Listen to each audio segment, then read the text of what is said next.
The stranger who sat at the edge of her bed and vanished. The old farmhouse, set deep in the rolling hills of rural Ohio, was everything Eleanor had ever wanted. A wraparound porch for drinking coffee at sunrise, a stone fireplace that crackled with warmth on cold nights, and a sky so dark with no city lights that the stars looked like a spilled handful of diamonds. She had moved there to escape the relentless noise of her life, to find a stillness she hadn't known since childhood. For a year, the house was her sanctuary. Its creaks and groans were the comfortable sounds of a living, breathing structure. The silence was a blanket she could wrap herself in. Then, the quiet changed. It was subtle at first. A feeling of being watched when she was alone in the kitchen. A cold draft in the hallway, even with every window sealed tight. She brushed it off as an overactive imagination, a side effect of living so far from civilization. She told herself it was just the isolation settling in. But then, one night, she woke up with a start. The digital clock on her nightstand glowed 3:17 a.m. Her breath caught in her throat. She wasn't alone. Sitting at the very edge of her bed, his back to her, was a figure. A man. His posture was slumped, his shoulders bowed, as if the weight of the world was resting on them. He was dressed in what looked like an old, dark suit, frayed at the cuffs, and he was completely still. Eleanor was frozen, a statue of pure terror. She couldn't scream, couldn't move. Her mind raced, grappling with the impossible reality. How did he get in? The doors were locked. The windows were secured. She didn't own a dog, so there was no alarm to be triggered. He was just there. She squeezed her eyes shut and then opened them again. He was still there. The silence in the room was absolute, a vacuum where sound should be. She could hear the frantic beat of her own heart, a hummingbird trapped in her chest. She watched the figure, her eyes trying to make out his features, but he was just a silhouette against the faint moonlight filtering through the blinds. She could feel his presence, a cold, heavy weight in the air. He wasn't breathing, not in a way a living person would. There was no rise and fall of his shoulders, just a desolate, unmoving stillness. After what felt like an eternity, he began to move. Slowly, deliberately, he lifted one hand and rested it on the bed, just beside his leg. The fabric of the comforter didn't shift, but she felt a sudden, profound coldness radiating from the spot. It was like touching frozen steel. Then, just as slowly, he began to turn his head. Eleanor's breath hitched. She could see the profile of his face now. It was thin, gaunt, with an unnerving hollow where his eyes should have been. The other side of his face was lost in shadow. He was turning, slowly, agonizingly, to look at her. She felt an overwhelming dread, a primal fear that had nothing to do with a home invader and everything to do with something ancient and wrong. She knew, with a terrifying certainty, that this was not a person. He was facing her now. She could not see his eyes in the gloom, but she felt them. 2 pinpricks of icy malice piercing through the darkness. A shiver of pure dread ran from the top of her head down to her toes. Then she saw his mouth. A long, thin line that curled up into a slow, deliberate, grotesque smile. The smile was not one of mirth or greeting. It was the smile of a predator, of a thing that had found its prey. And just as she felt the scream tear its way up her throat, the figure vanished. Not faded, not dissolved into mist, he simply ceased to be. One moment he was there, a solid form on the edge of her bed, and the next the space was empty. The cold spot on the comforter was gone. The heavy, oppressive feeling in the room lifted, replaced by the familiar, comforting quiet of her farmhouse. But the quiet was no longer a blanket. It was a shroud. She didn't sleep again that night, or the night after. The image of that gaunt face, that predatory smile, was seared into her mind. She tried to tell herself it was a waking dream, a hallucination brought on by stress, but the memory was too vivid, too real. She bought a new alarm system, installed motion-activated lights, and even got a large dog from the local shelter. She did everything she could to feel safe, but the feeling never returned. The man came back. Not every night, but randomly, sporadically. Sometimes a week would pass, and she would begin to think it was over. Then she'd wake up, a sudden, cold dread in her stomach, and see him again. Always at the same time, 3:17 a.m., always sitting at the edge of her bed, his back to her. He never spoke, never moved, except for that slow, terrifying turn. She stopped trying to scream. She just watched, paralyzed by fear, as he turned his head and gave her that awful, empty smile. She became a prisoner in her own home. She would stay up until 4:00 a.m. every night, drinking endless cups of coffee, trying to outlast the visitation. She would fall asleep in the armchair in the living room, with the lights on and the TV playing, but she would always wake up in her bed with a cold chill and the gnawing certainty that he had been there, that he had watched her, and then, at 3:17 a.m., had appeared to sit with her. She began to notice other things. Objects moved in her house, the books on her shelf would be out of order, a favorite teacup would be in the wrong cupboard. Her dog, a large and boisterous golden retriever, would often whimper and refuse to enter her bedroom after midnight. He would stand at the doorway, hackles raised, and growl at something Eleanor couldn't see. He saw him. She knew it. He saw the stranger. Desperate, she started researching the history of the house. She went to the local historical society, poring over brittle, yellowed documents. She found a story about the family who had built the house in the 1880s. The family, the Andersons, had a young son named Elias, who was an artist. He was known for his beautiful, unsettling portraits, particularly of a gaunt, shadowy figure he called the Watcher. He claimed the figure sat with him every night, watching him paint. The story ended abruptly. Elias was found dead in his bed, an expression of profound terror frozen on his face. The official cause of death was an unknown fever, but the town whispers suggested something else. Eleanor felt a cold dread, so complete it was a physical weight. The date of Elias's death? October 17th, 3:17. The time of her own terrifying visitations. Elias had seen the stranger too. He had painted him, given him a name, and then he had died. Was that what the stranger wanted? To be acknowledged? To be seen? The thought was terrifying. It wasn't a haunting, it was a possession. A slow, patient claiming of a soul. She couldn't stay in the house. Not anymore. She put it up for sale, listed it with a local agent who didn't ask too many questions. She packed her things with a desperate, feverish speed. As she placed the last box in the back of her car, she felt a profound wave of sadness. She loved this house. It had been her sanctuary, and now it was a cage. She couldn't shake the feeling that she was abandoning Elias, leaving him with his tormentor. She decided to do one last thing before she left. She went back inside, into her bedroom. She looked at the empty space at the edge of her bed, where the stranger sat. "I'm not like Elias," she whispered into the empty room, her voice trembling. "I'm not an artist. I can't paint you. I can't keep you here." She went to her desk and found a piece of paper and a pen. She didn't know why, she just felt compelled to. She wrote the numbers 3:17 in large, clear script.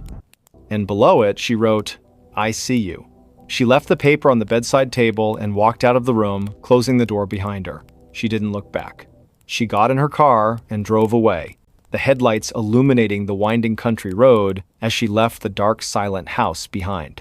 She moved to a small apartment in a bustling town, a place full of noise and people and light. She felt a profound sense of relief. For a while, she slept soundly, the sounds of traffic and neighbors a comforting lullaby, but every night at 3:17 a.m., she would wake up, not to a presence, not to a cold spot, but to a feeling of profound loss and loneliness. She would sit up, her heart aching with an emptiness she couldn't explain. One night, she dreamt of the farmhouse. She was in her bedroom, and she saw the stranger sitting on her bed, his back to her. But this time, he wasn't alone. Another figure was sitting beside him, a young boy, dressed in an old-fashioned suit. He was sketching in a notebook, a gentle smile on his face. He looked at her, and then back at his drawing. The stranger turned his head and looked at her. He didn't smile, his grotesque smile. He just stared at her with that hollow place where his eyes should have been.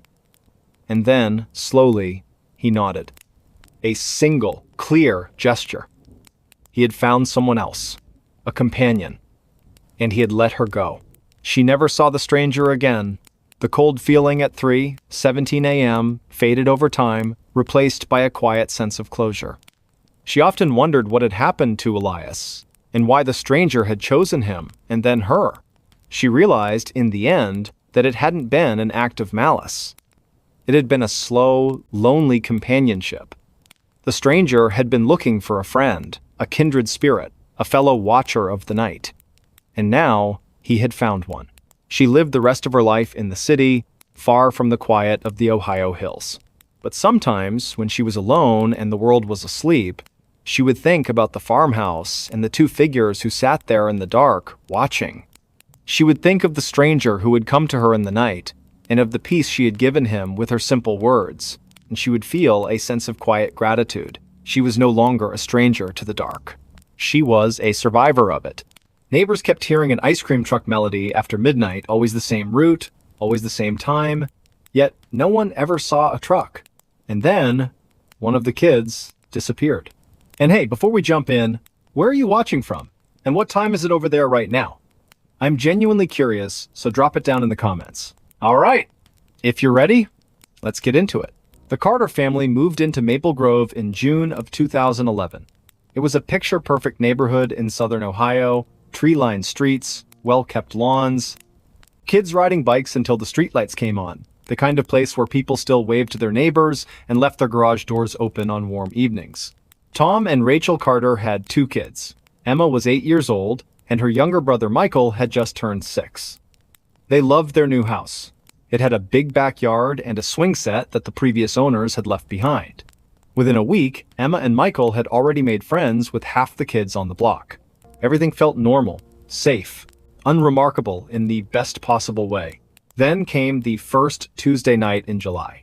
Rachel was in the kitchen around 11:30, finishing up the dishes from a late dinner. Tom had already gone upstairs to bed. The house was quiet, except for the sound of running water and the occasional creak of the old floorboards. Through the window above the sink, Rachel could see the empty street bathed in the orange glow of the street lamps. That's when she heard it. Faint at first. Almost like a memory of a sound rather than the sound itself. It was music, tinny and distant. The familiar chime of an ice cream truck playing its looping melody. Rachel turned off the faucet and listened. The music was getting closer, slow and deliberate. She glanced at the microwave clock. 11:37. She felt a small flutter of confusion. Ice cream trucks didn't run this late. Everyone knew that. They came during the day when kids were outside playing. Not at midnight when the whole neighborhood was asleep. She dried her hands on a dish towel and walked to the front window. The street was empty, but the music was still there. Clearer now. That cheerful, repetitive tune that every ice cream truck in America seemed to play. It sounded wrong at this hour. Out of place. Like hearing Christmas music in the middle of summer. Rachel waited at the window for another minute, but no truck appeared. The music began to fade. Moving away down some parallel street, she assumed. She shook her head, made a mental note to mention it to Tom in the morning, and went upstairs to bed. She didn't think much of it. Not yet. 3 nights later, it happened again. Same time, same music. This time, Tom heard it too. He got out of bed and went to the window, pulling back the curtain just enough to look outside. The street was dark and still. No truck, no headlights, just that distant melody drifting through the summer air like something out of a dream. Tom checked on the kids, both sound asleep.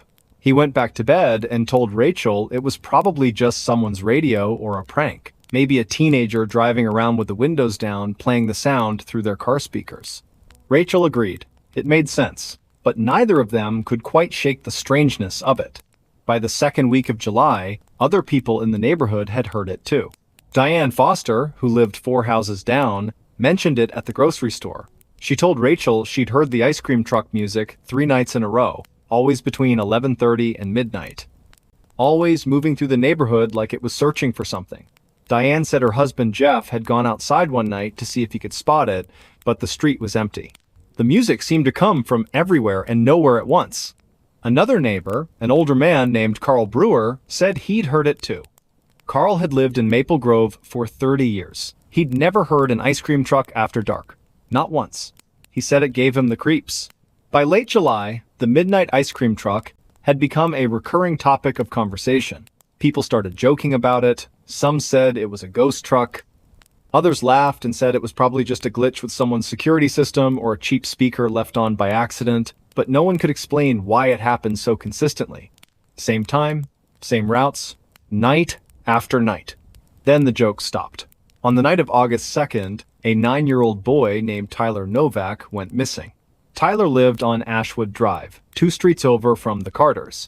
He'd been playing video games in the basement while his parents watched TV upstairs.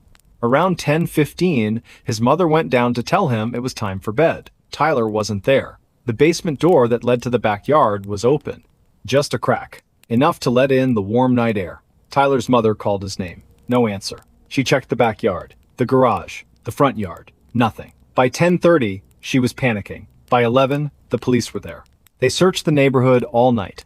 Knock on every door, checked every yard and every park within a 2-mile radius. Tyler's bicycle was still in the garage. His shoes were still by the front door.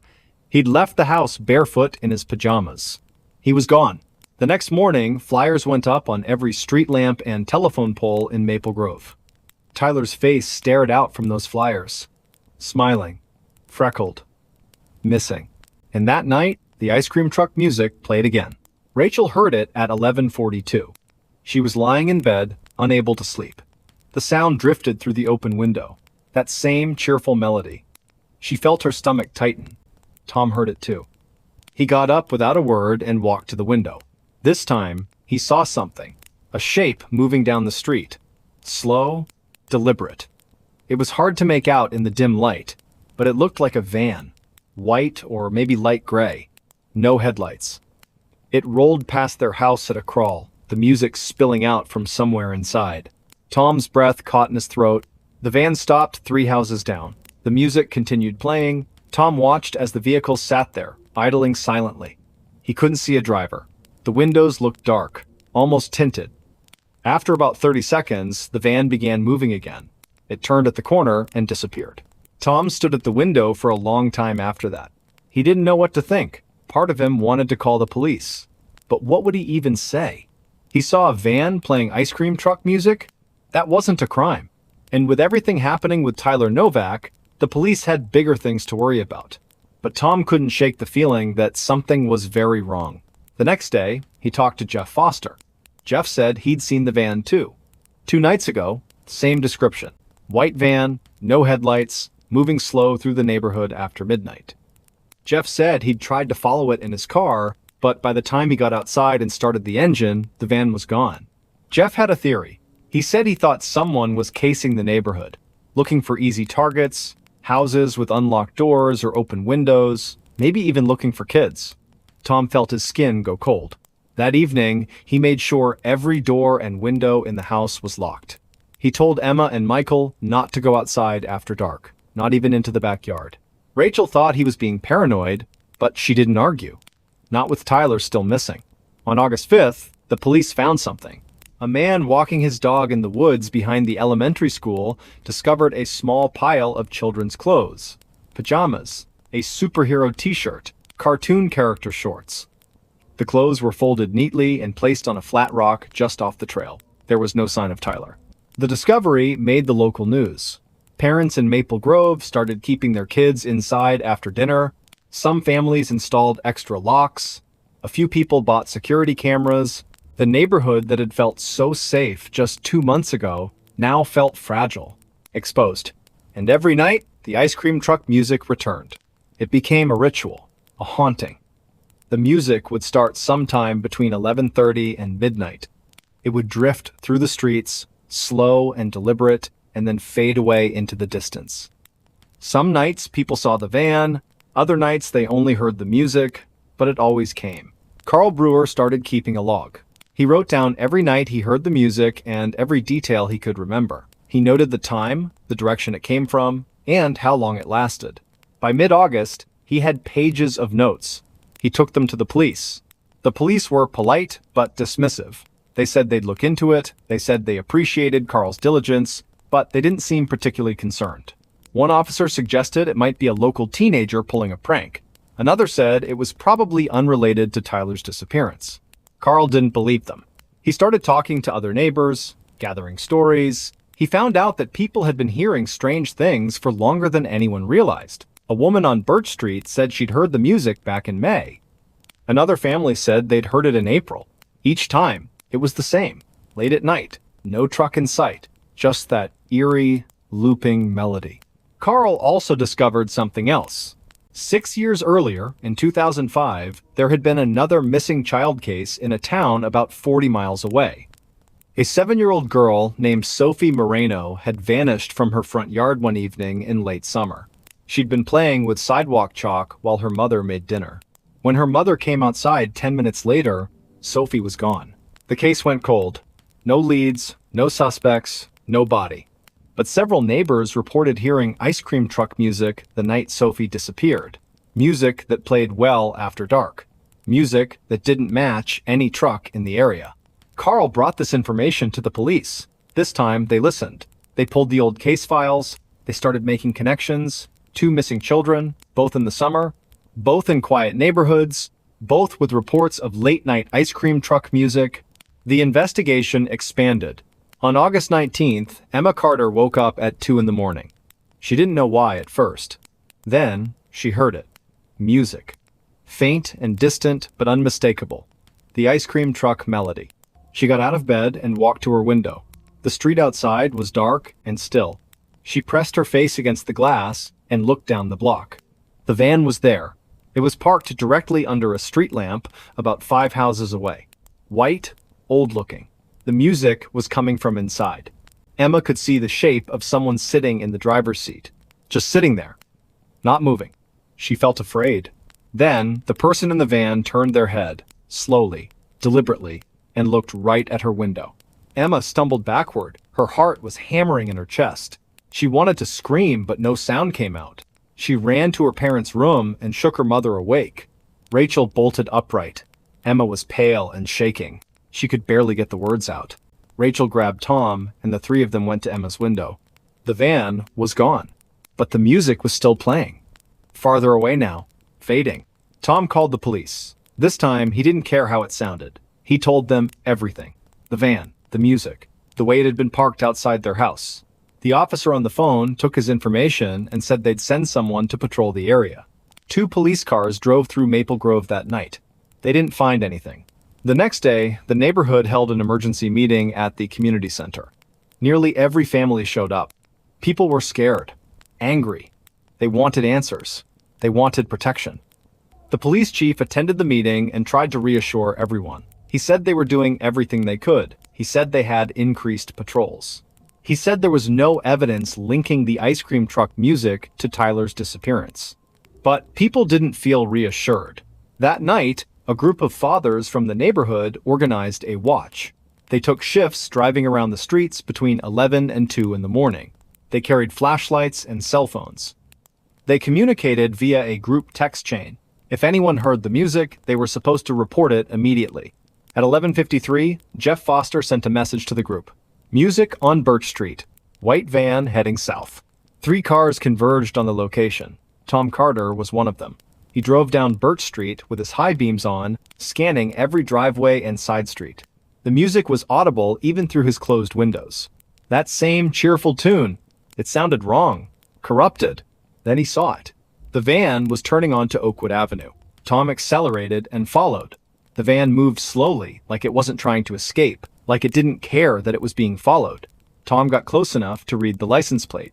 He grabbed his phone and took a picture. The van turned again, this time into the parking lot of the old Riverside Park. Tom followed. The park had been closed for years. The playground equipment was rusted and the bathrooms were boarded up. No one came here anymore. The van stopped in the far corner of the lot. The music kept playing. Tom stopped his car about 50 feet away. He left the engine running and the headlights on. He could see the van clearly now. It was old, maybe from the 90s. White paint faded and dirty. No company logos, no decorations, just a plain white van with dark windows. Jeff Foster pulled up beside him. 2 other men arrived seconds later. They all got out of their cars. The music stopped. Everything went silent. Tom felt his legs go weak. The 4 men stood there in the parking lot, staring at the van. No one knew what to do. No one wanted to get closer. Then, the van's back doors opened. Not all the way, just a few inches, enough to show a sliver of darkness inside. Tom pulled out his phone and called 911. The operator answered, and Tom started talking fast. He gave their location. He said they'd found the van. He said they needed police here, now. The back doors of the van swung open wider. Tom could see inside now. The interior was empty, except for a single object sitting in the middle of the floor. It looked like a speaker, small and black, the kind you could buy at any electronics store. It was connected to a phone with a frayed charging cable. No driver, no person, nothing else. Jeff Foster took a step forward. Tom grabbed his arm and told him to wait, but Jeff pulled free and walked toward the van. The other men followed. Tom stayed back, still on the phone with the operator. Jeff reached the van and looked inside. He stood there for a long moment. Then he turned around, and his face was pale. There was blood on the floor. Not a lot, just a few dark stains near the back corner. Old blood, dried and brown. The police arrived 6 minutes later. They secured the scene and called for backup. The van was registered to a man named Dennis Kowalski, 53 years old. He lived alone in a house on the outskirts of town. He had no criminal record, no red flags, nothing that would have raised suspicion. The police went to his house at 3 in the morning. Dennis answered the door in his bathrobe. He seemed confused, cooperative. He said he'd been home all night. He said his van had been stolen 2 weeks ago. He'd filed a report. The police confirmed it. There was a theft report on file dated August 7th. Dennis was brought in for questioning anyway. He answered every question calmly. He provided an alibi. He offered to take a polygraph. By morning, the police had no choice but to let him go. But they kept the van. Forensic teams spent 3 days going over every inch of it. They found the blood. It was human, type O positive. They found fibers, hair, fingerprints. They found a small collection of candy wrappers stuffed under the front seat. Wrappers from brands that were popular with kids. They also found something else. Hidden in a panel behind the driver's seat was a small notebook. The pages were filled with addresses, street names, times, all written in neat, careful handwriting. The addresses were from 3 different towns. Maple Grove was one of them. The town where Sophie Moreno had disappeared was another. The third town was in Pennsylvania, a place called Brookside. The police contacted the authorities there and asked if there had been any missing children cases in recent years. There had been. A 10-year-old boy named Lucas Brennan had vanished in the summer of 2009. He'd been riding his bike near his house when he disappeared. No witnesses, no leads. And several neighbors had reported hearing ice cream truck music late at night in the weeks leading up to his disappearance. The pattern was undeniable now. The police tracked down the owner of the phone found in the van. It was a burner, untraceable, purchased with cash at a convenience store 3 months earlier. The only thing on it was a single audio file. The ice cream truck melody, set to loop endlessly. Dennis Kowalski maintained his innocence. He said someone must have stolen his van and used it for whatever horrible things they'd done. The police believed him. Or at least, they couldn't prove otherwise. His alibi held up. His story never changed. And there was no physical evidence linking him to the crimes. The case stalled. Tyler Novak was never found. Neither was Sophie Moreno or Lucas Brennan. The van was processed and stored in an evidence slot. The notebook was analyzed and cross-referenced with dozens of databases. But no suspects emerged. No arrests were made. The ice cream truck music stopped after the van was impounded. Maple Grove went quiet again. Families slowly started to relax. Kids went back outside. But the neighborhood never felt quite the same. There was a shadow over it now. A sense that something terrible had been there and might still be there, just out of sight. Tom and Rachel Carter moved away the following spring. They couldn't stay. Every time they heard a distant siren or saw an unfamiliar car on the street, they felt it again. That cold fear. They packed up and left Maple Grove without looking back. Carl Brewer kept his notebook. He continued to research. He found 7 other cases across the Midwest. All small towns. All missing children. All with reports of late-night ice cream truck music. He sent his findings to the FBI. They thanked him for his time and said they'd look into it. Years passed. In 2016, a hiker found human remains in a remote section of woods in southern Ohio. The remains were small. A child. Forensic analysis eventually identified them as Tyler Novak. He'd been dead for years. Cause of death was inconclusive due to decomposition, but investigators found evidence of trauma. The case was reopened. But by then, the trail was cold. Too much time had passed. Too many leads had dried up. Dennis Kowalski died in 2018. Heart attack. He took whatever secrets he had to the grave. The ice cream truck was eventually auctioned off at a police surplus sale. A man from Indiana bought it for $500. He planned to restore it and use it for his catering business. 6 months later, he reported it stolen. It was never recovered. And in towns across the Midwest, people still report hearing it sometimes. Late at night, when the streets are empty and the world is asleep, that cheerful, looping melody drifting through the darkness. Some people say it's just an urban legend, a ghost story that got out of hand. But others know better. They lock their doors, they check on their children, and they listen. Because the music never really stopped. It just moved on. A little girl vanished in Orlando. For 31 days, her mother said nothing.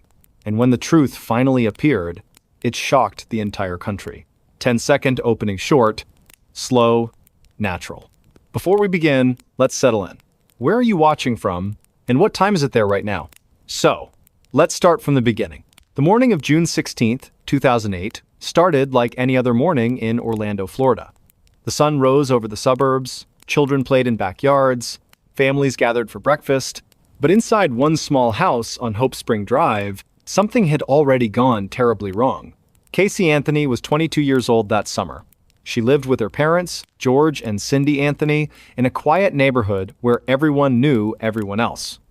Casey had a daughter named Kaylee, a bright-eyed little girl who had just turned 2 years old in August of 2005. Kaylee had dark hair and a smile that could light up a room.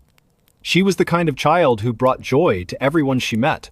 Her grandparents adored her. The neighbors loved seeing her play in the front yard. She was innocent, trusting, and full of life.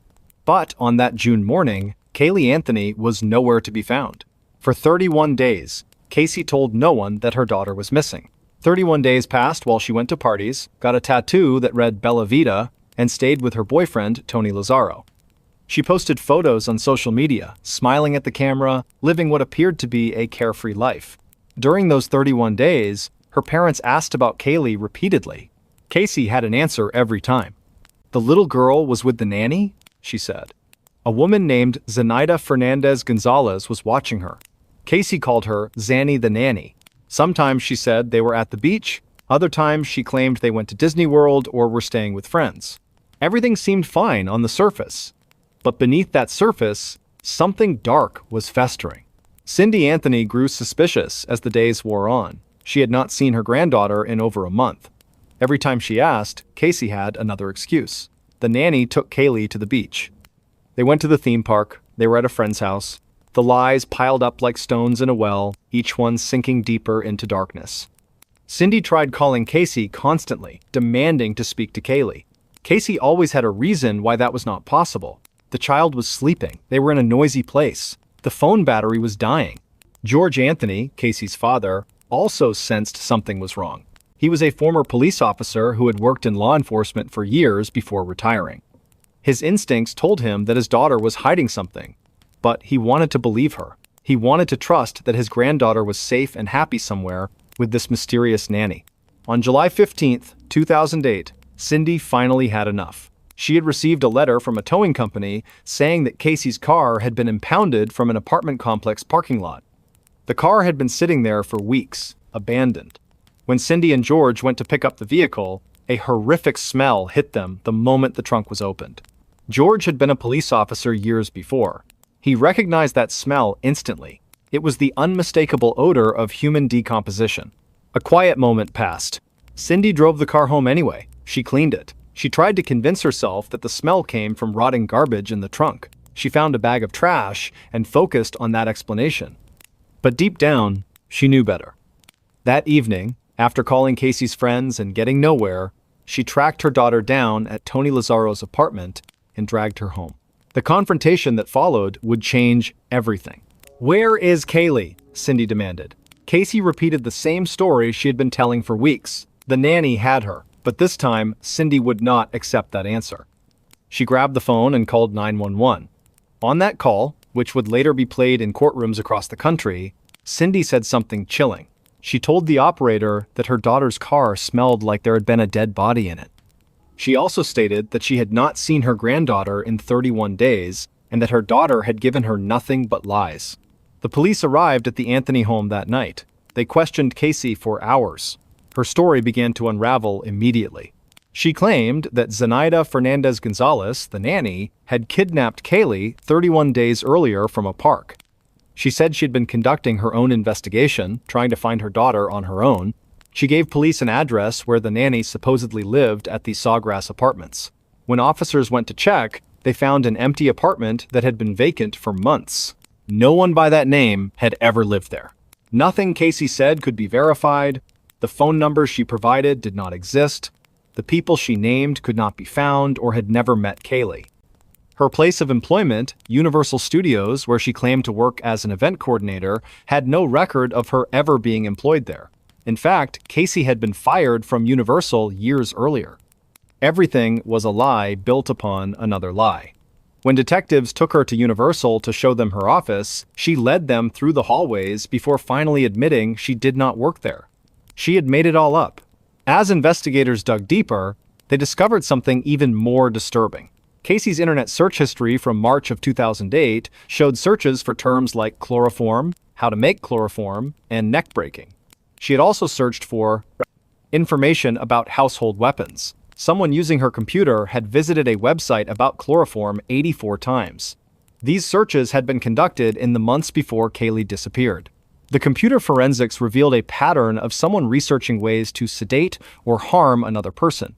The case exploded across national media. Every news channel covered the story. People across the country became obsessed with finding out what happened to little Kaylee Anthony. Volunteers searched parks, forests, and waterways around Orlando. They held vigils and prayer circles. The face of the missing toddler appeared on billboards and milk cartons. Thousands of people donated time and money to the search efforts. The case became one of the most publicized missing child investigations in American history. Casey was arrested and charged with child neglect, lying to investigators, and obstruction of justice. She sat in jail while the search for her daughter continued. During this time, she showed little emotion. She did not cry for her missing child. She did not beg for Kaylee's safe return. Her behavior struck investigators and the public as cold and detached. In jailhouse videos, she complained about news coverage and worried about what people were saying about her online. She seemed more concerned with her own image than with finding her daughter. Her parents visited her in jail repeatedly. George and Cindy begged her to tell them where Kaylee was. Casey insisted the child was alive and would be found. She told her mother that she could feel in her heart that Kaylee was close. These conversations were recorded and would later be analyzed by experts and the public. Many people heard manipulation in Casey's voice. Others heard a young woman in deep denial or psychological distress. Months passed with no sign of Kaylee. Then, on December 11, 2008, a utility worker named Roy Kronk was checking a wooded area near the Anthony home. He had actually called police about this same location back in August, saying he saw something suspicious, but officers had not thoroughly searched the area at that time. The responding deputy had looked briefly but found nothing. Now, in December, Roy returned to the spot while working in the area. Something still did not feel right to him. What he found would haunt him forever. Hidden in the palmetto brush, less than a quarter mile from the Anthony house, Roy discovered a small skull. It was wrapped in a blanket and placed inside a laundry bag. Duct tape covered the mouth area, still adhered to the skull even after months of decomposition. Nearby, investigators found more bones, tiny bones belonging to a child. They also found clothing and a stuffed animal that Kaylee's grandparents recognized immediately. The shirt said, "Big Trouble Comes Small" on it. Cindy remembered that shirt. She had bought it for Kaylee. The remains were identified through DNA testing. Kaylee Marie Anthony had been dead since the summer. While her mother partied and got tattoos, while volunteers searched day and night, the little girl had been lying in those woods the entire time. She had been there through summer heat and autumn rains. She had been there when her mother sat in jail claiming the child was alive. The location was so close to the house that investigators believed whoever put her there knew the area intimately. Everything went silent. Casey Anthony was charged with first-degree murder. The prosecutors were seeking the death penalty. They argued that she had used chloroform to sedate her daughter, then suffocated her with duct tape. They believed Casey wanted to be free of the responsibility of motherhood. She wanted to party with her friends and live the life of a single woman in her 20s. Kaylee had become an obstacle to that life. So Casey eliminated that obstacle. The prosecution painted a picture of a selfish, narcissistic young woman who valued her social life more than her own child. The defense team, led by attorney Jose Baez, told a completely different story. They claimed that Kaylee had accidentally drowned in the family pool on June 16, 2008. They alleged that George Anthony, Casey's father, had found the body and helped cover up the death. They painted Casey as a victim of sexual abuse who had been trained by her father to lie and hide the truth. The drowning was an accident, they insisted, and the cover-up was driven by panic and years of dysfunction. According to this narrative, George had molested Casey since childhood, teaching her to hide secrets and smile through trauma. When Kaylee drowned, George allegedly took control and disposed of the body, instructing Casey to act as if nothing had happened.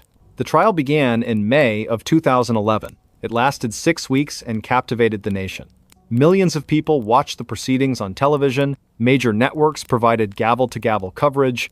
People took off work to watch. The evidence presented was disturbing. Forensic experts testified about the smell of decomposition in Casey's car. Air samples taken from the trunk showed chemical signatures consistent with human decomposition. They found traces of chloroform in the trunk. Hair that was microscopically consistent with Kaylee's was discovered there as well, and it showed signs of decomposition, meaning it had come from a dead body rather than naturally shed hair. The prosecution showed the jury those internet searches. They played jailhouse phone calls where Casey seemed more concerned about her boyfriend than her missing daughter. In one call, she snapped at her mother for focusing on finding Kaylee instead of getting Casey out of jail. They presented testimony from friends who said Casey had lied constantly about everything from her job to her parents' health to where Kaylee was. One friend testified that Casey had thrown a party at her boyfriend's apartment while Kaylee was missing. Another described how normal and happy Casey seemed during those 31 days. There were no signs of grief or worry. The duct tape became a central piece of evidence.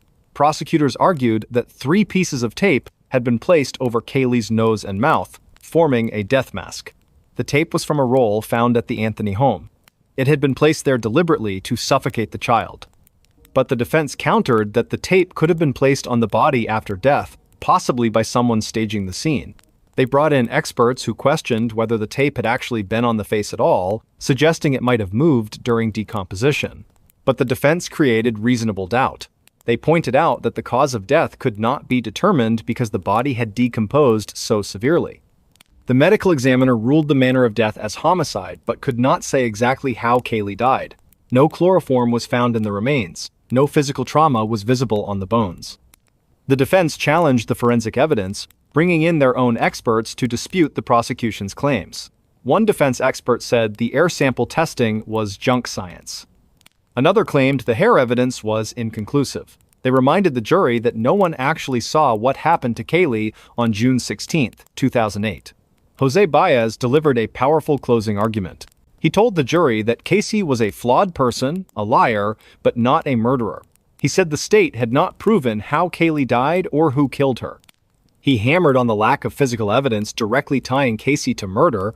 He reminded them that in America, you cannot convict someone based on suspicion or dislike. You need proof beyond a reasonable doubt. On July 5, 2011, after less than 11 hours of deliberation, the jury reached a verdict. The courtroom was packed. Media from around the world waited outside. People held their breath as the verdicts were read. Not guilty of first-degree murder. Not guilty of aggravated child abuse. Not guilty of aggravated manslaughter. Casey Anthony was convicted only on 4 misdemeanor counts of lying to law enforcement. The courtroom erupted. People gasped and cried. Outside the courthouse, crowds screamed in anger. Some people sobbed, others shouted that the jury had failed Kaylee. The verdict shocked the nation. It became one of the most controversial decisions in modern American legal history. Several jurors later spoke about their decision. They said they believed Casey was probably involved in Kaylee's death somehow, but the prosecution had not proven murder. They felt sick about letting her go, but they had taken an oath to follow the law. Without knowing the cause of death or having direct evidence of murder, They could not, in good conscience, vote guilty on the serious charges. The reasonable doubt had been planted too deeply. Casey walked out of jail on July 17, 2011, after serving nearly 3 years. She disappeared from public view, living in various locations under different circumstances. She stayed with her attorney for a while. She gave one interview years later where she maintained her innocence and suggested that Kaylee's death might have been an accident that snowballed out of control. The public remained divided. Some believed she got away with murder. Others thought she was a scapegoat for a tragic accident. Most agreed the truth remained hidden.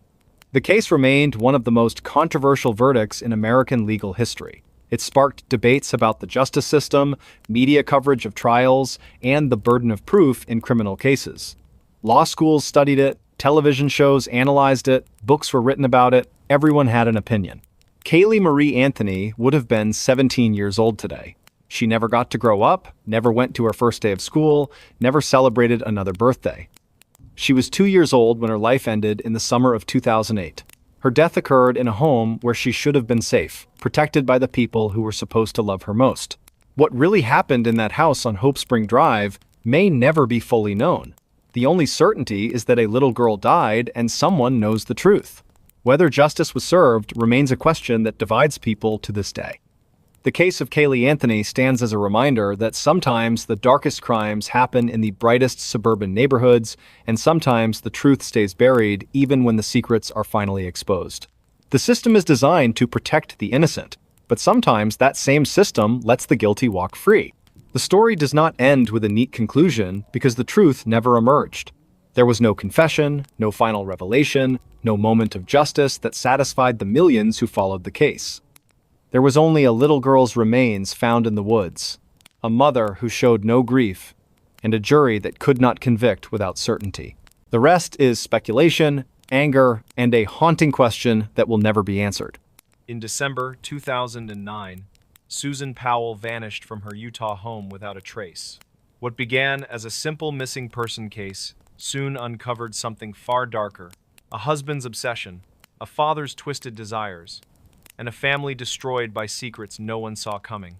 This is the vanishing of Susan Powell, a story of love, control, and unspeakable evil hidden behind suburban walls. Hey everyone, welcome to the channel. I want to ask, where are you watching from right now? And what time is it there?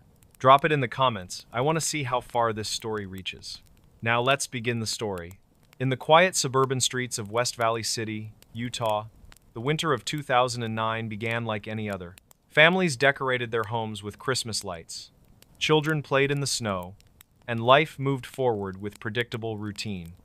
But on the morning of December 7th, 2009, something happened that would shatter one family forever and create a mystery so dark, so twisted, that it would haunt investigators for years to come. This is the story of Susan Powell, a young mother of two who vanished without a trace, and the horrifying truth that slowly emerged about the man she called her husband. Susan Cox Powell was 28 years old, a devoted mother to her two young sons, Charlie, age 4, and Braden, age 2. She was known by friends and family as sweet, caring, and deeply religious. She had a beautiful smile and an infectious laugh. She worked as a financial analyst and seemed to have built a good life. But behind closed doors, Susan's marriage to her husband, Josh Powell, was crumbling. According to her personal journals, which would later be discovered, Susan had been living in fear. She wrote extensively about Josh's controlling behavior, his volatile temper, and his increasingly bizarre obsession with her. But the most disturbing entries in her journal weren't about Josh alone. They were about Josh's father, Stephen Powell, a man whose presence in their lives had become suffocating and sinister. Stephen Powell was not a typical father-in-law. He was a man with dark, twisted obsessions. He had moved into Josh and Susan's home, and according to Susan's writings, he had developed an inappropriate and frightening fixation on her. She described how Stephen would stare at her constantly, how he would record her without permission, and how he made sexually suggestive comments that made her skin crawl. Investigators would later discover that Stephen had thousands of images of Susan on his computer. Photos taken secretly, Some zoomed in on intimate parts of her body. He had journals filled with sexual fantasies about her. This was not just a man who made his daughter-in-law uncomfortable. This was a predator living under the same roof as his victim. Susan had confided in close friends about the situation. She told them that Stephen had even sung songs to her, original compositions that were disturbingly romantic and sexual in nature. He would perform them in front of Josh, who seemed either oblivious or simply didn't care. Susan felt trapped. She had no privacy in her own home. She couldn't shower, couldn't change clothes, couldn't have a moment to herself without feeling Stephen's eyes on her. She documented everything in her journal, and in one particularly chilling entry dated several months before her disappearance, Susan wrote, "If I die, it may not be an accident, even if it looks like one. Take care of my boys." The financial situation in the Powell household was dire. Josh had recently lost his job, though he hadn't told Susan right away. He would leave the house each morning pretending to go to work, but instead he was spending hours at the library, using the internet, or sitting in his car. The family was drowning in debt. Their house was in foreclosure. Susan was the sole breadwinner, and the stress was overwhelming. She had begun making plans to leave Josh, to take her boys and start over. She had contacted a divorce attorney and was preparing to file papers after the holidays. She wanted to give her sons one last normal Christmas before everything changed. But she would never get that chance. On the night of December 6th, 2009, Susan put her sons to bed, just like she did every night. She had just returned from church, and neighbors reported seeing the lights on in the Powell home around 8 p.m. That was the last confirmed sighting of Susan Powell alive. The next morning, Josh Powell called his family from the road. He said he had taken the boys on a spontaneous camping trip in the middle of the night, in freezing temperatures, in a blizzard. He claimed Susan had been at home when they left and that he assumed she had gone to work. But when Susan's coworkers called the police to report she hadn't shown up, officers went to the Powell home. What they found was chilling. The house was locked from the outside. Inside, 2 industrial fans were running in the living room, pointed at a wet spot on the couch. The spot smelled strongly of cleaning chemicals. In the kitchen, police found Susan's purse, her wallet, her phone, and her identification. No woman leaves for work without those items. In the garage, they discovered something even more disturbing. The handle of a snow shovel was wet, and there was a small spot of blood. Josh Powell's story was falling apart, and fast. When police questioned him about the so-called camping trip, his story made no sense. He claimed he took his 2 toddlers camping at 12:30 a.m. in sub-zero temperatures during a snowstorm. He said he thought it was Sunday, not Monday, and that's why he didn't realize Susan would have work. But his sons, when gently interviewed, told a very different story. Little Charlie said that Mommy had gone camping with them. He said Mommy was in the trunk of the car. The police immediately named Josh Powell as a person of interest, though they didn't have enough evidence to arrest him. They began building their case methodically. They searched the Powell home from top to bottom. They found disturbing evidence of Josh's state of mind in the weeks before Susan disappeared. His computer search history revealed queries about natural disasters, how to hide bodies, abandoned mines in Utah, and the Simpson Springs area, a remote desert location about 75 miles southwest of Salt Lake City. They also found evidence that Josh had been selling Susan's belongings on Craigslist, including her wedding ring, while she was still missing. When confronted, Josh claimed Susan had given him permission to sell her things. It was a lie that no one believed. The camping site Josh claimed to have visited was examined by investigators. It was in the freezing wilderness of the Simpson Springs area. The story made no sense. Why would anyone take 2 toddlers camping in sub-zero temperatures in the middle of the night? Josh said he wanted to roast marshmallows and look at the stars. But the night in question had been overcast with heavy snow. There were no stars to see. When police processed Josh's vehicle, they found disturbing evidence. There was a large tarp in the back with Susan's blood on it. There were also traces of accelerant, suggesting Josh had attempted to destroy evidence by burning something. Most damning of all, cadaver dogs alerted to the scent of human decomposition in the cargo area of the vehicle. For years, Josh Powell maintained his innocence. He moved back to Washington State to live with his father, Stephen. He hired lawyers, did media interviews, and played the role of the grieving, confused husband. But investigators were building a case. They discovered that Josh had taken out a significant life insurance policy on Susan just months before her disappearance. They found evidence that he had withdrawn money, stopped going to work, and had researched how to hide bodies. His computer search history was damning, with queries about deserts, abandoned mine shafts, and decomposition. Then, in a shocking turn, Stephen Powell was arrested, not for Susan's disappearance, but for voyeurism and possession of child pornography. When police raided his home, they found the sickening evidence of his obsession with Susan and with young girls in the neighborhood. He was sentenced to prison, and Josh lost custody of his sons. The discovery of Stephen Powell's depravity opened a window into the Powell family that was more disturbing than anyone could have imagined. Stephen had been secretly recording Susan for years. He had installed hidden cameras in the bathroom. He had taken photographs of her through windows. He had compiled thousands of images, which he stored on multiple hard drives and USB drives hidden throughout his home. But it wasn't just Susan. Stephen had also been photographing neighbor girls, some as young as 8 years old, through their windows as they changed clothes or bathed. He had videos of them playing in their yards, zoomed in on their bodies. The man was a predator of the worst kind, and he had been living in the same house as Susan and her children for months. During the investigation of Stephen's home, police also found evidence that Josh had been there on December 6th and 7th, despite initially claiming he had been camping.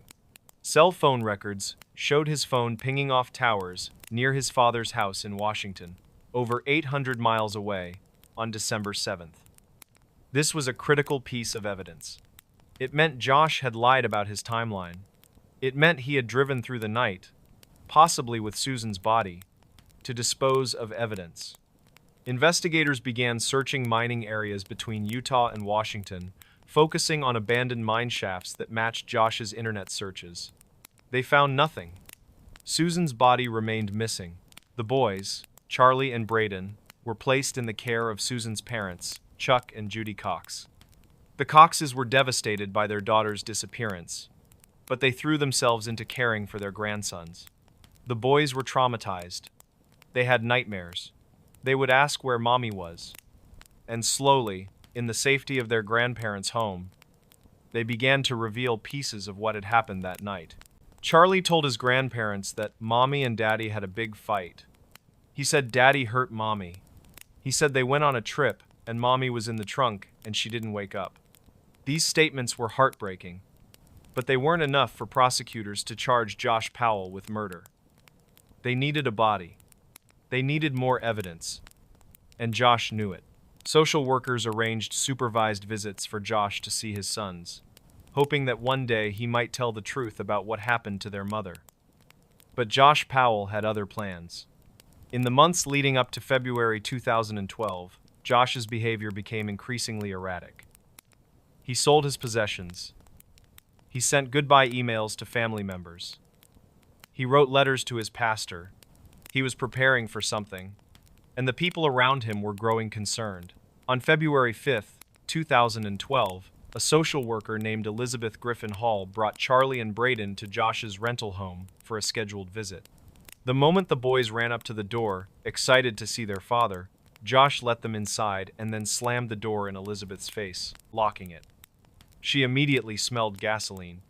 She pounded on the door, shouting for Josh to open it. He didn't respond. She ran back to her car and called 911. The 911 call is one of the most harrowing pieces of audio ever recorded. Elizabeth is frantic, screaming that something is wrong, that she can smell gasoline, that Josh has locked her out with the children inside. The dispatcher doesn't seem to understand the urgency. Elizabeth shouts, "He won't let me in the door. I'm afraid for the kids. He took them from me and locked me out." The dispatcher calmly asks for the address, asks what the emergency is, treats it like a routine custody dispute. Elizabeth screams, "I need help now. This is an emergency. The kids are in danger." Still, the dispatcher doesn't send units with urgency. Precious minutes tick by. And then, in an explosion that could be heard for blocks, Josh Powell set his house on fire with himself and his two sons inside. Charlie and Braden Powell, ages 7 and 5, died of smoke inhalation and burns. Investigators later determined that Josh had attacked both boys with a hatchet before igniting the gasoline he had poured throughout the house. The boys suffered blunt force trauma to their heads and necks. They were injured, bleeding, and terrified when the fire started. Josh died from a self-inflicted hatchet wound to the head before the fire consumed him. It was a murder-suicide of unimaginable cruelty, a final act of control and rage from a man who had lost everything. In the ruins of the home, investigators found explicit photos Josh had taken of his sons, evidence of sexual abuse. They also found journals, letters, and emails that confirmed what everyone had feared. Josh Powell had murdered Susan. He had killed her that December night, likely in their home, and disposed of her body in one of the abandoned mine shafts he had researched in the remote Utah desert. The aftermath of the tragedy was devastating. The 911 dispatcher, who failed to respond appropriately, was later fired after an internal investigation. Elizabeth Griffin Hall, the social worker who had tried desperately to save those boys, was traumatized. She filed a lawsuit against the state, arguing that she had been put in an impossible situation and that warning signs about Josh's mental state had been ignored. Chuck and Judy Cox, who had lost their daughter and now their grandsons, became advocates for domestic violence victims and for reforming the family court system that they believed had failed to protect their grandsons. To this day, Susan Powell's body has never been found. Her family holds out hope that one day, someone will discover her remains and bring her home. The case remains open, but the truth is clear. Susan Powell was murdered by her husband, a man consumed by control, obsession, and rage, enabled by a father whose own depravity knew no bounds. This story is not just about a woman who vanished. It's about the insidious nature of domestic abuse, the warning signs that are ignored, and the unimaginable evil that can lurk behind the facade of a normal suburban family. Susan Powell wrote in her journal that if anything happened to her, it would not be an accident. She knew. And tragically, she was right. Halloween. For most kids, it's the greatest night of the year. A night of pure magic, costumes, and collecting so much candy your parents will be rationing it until Christmas. But on October 31st, 1974, in the quiet suburb of Deer Park, Texas, one father turned this beloved tradition into a weapon. MrBallen tells the story of Ronald Clark O'Brien, the man who would forever be known as the Candyman, and the night he poisoned his own son for money. Ronald O'Brien was a 30-year-old optician living in Deer Park with his wife Danine and their two children, 8-year-old Timothy and 5-year-old Elizabeth. To his neighbors, Ronald seemed like a perfectly normal family man. He was tall, clean-cut, wore thick-framed glasses that gave him an intellectual appearance, and he had a pleasant, charming demeanor. He sang in the church choir at the Second Baptist Church of Pasadena, was active in the community, and appeared to be a devoted father who doted on his children. His wife Danine was a homemaker who took care of their two young children in their modest single-story home. From the outside, they looked like the perfect American family living the suburban dream. But behind this carefully constructed facade of suburban normalcy, Ronald was drowning in a sea of debt and desperation. Ronald O'Brien was a failure in every sense of the word. In the 10 years leading up to Halloween, 1974, he had held 21 different jobs, unable to keep any of them for long. He was fired from positions as an optician, a projectionist, and various other roles for incompetence, theft, and constant tardiness. He would borrow money from colleagues and never pay it back. He wrote bad checks that bounced repeatedly. He was chronically late on every bill, every payment, every financial obligation. By October 1974, Ronald was over $100,000 in debt, the equivalent of about $640,000 in today's money. He owed thousands to multiple creditors. His house was about to be foreclosed on, and his car was on the verge of being repossessed. Collection agencies called his home constantly. He was being threatened with lawsuits from multiple directions. His wife had no idea how bad things had gotten because Ronald had hidden the extent of their financial ruin from her. But Ronald had a plan. It was a plan so dark, so monstrous, that it would shock the entire nation. In the months leading up to Halloween, 1974, Ronald began taking out life insurance policies on his children.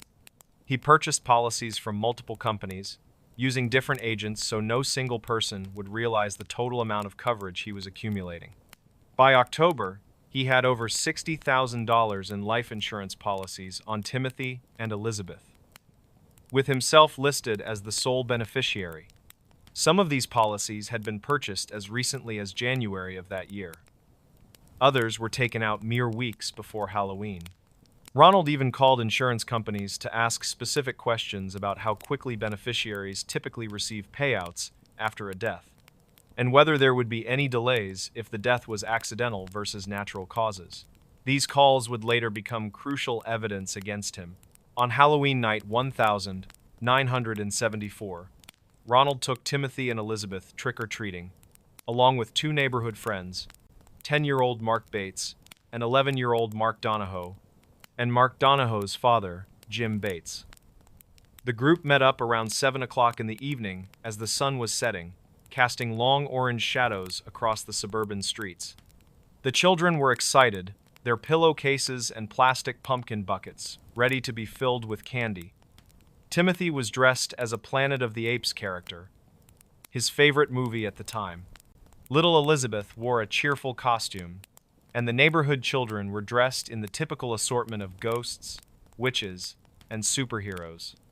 The fathers walked behind the group of children as they ran excitedly from house to house, their voices ringing out in the traditional chorus of "Trick or Treat." They walked through the darkening streets of Deer Park, stopping at house after house. The evening was cool, but pleasant, perfect weather for trick-or-treating. At around 9 o'clock, they approached a house that had its porch light on, indicating the residents were participating in Halloween. The children ran up to the door and rang the doorbell. They waited. They rang again, but no one answered. The porch light was on, but the house was dark inside and completely silent. After a minute or two, the group gave up and moved on to the next house, the children already forgetting about it. But Ronald lingered behind. Jim Bates, who was walking with the group, noticed that Ronald had fallen back and was no longer with them.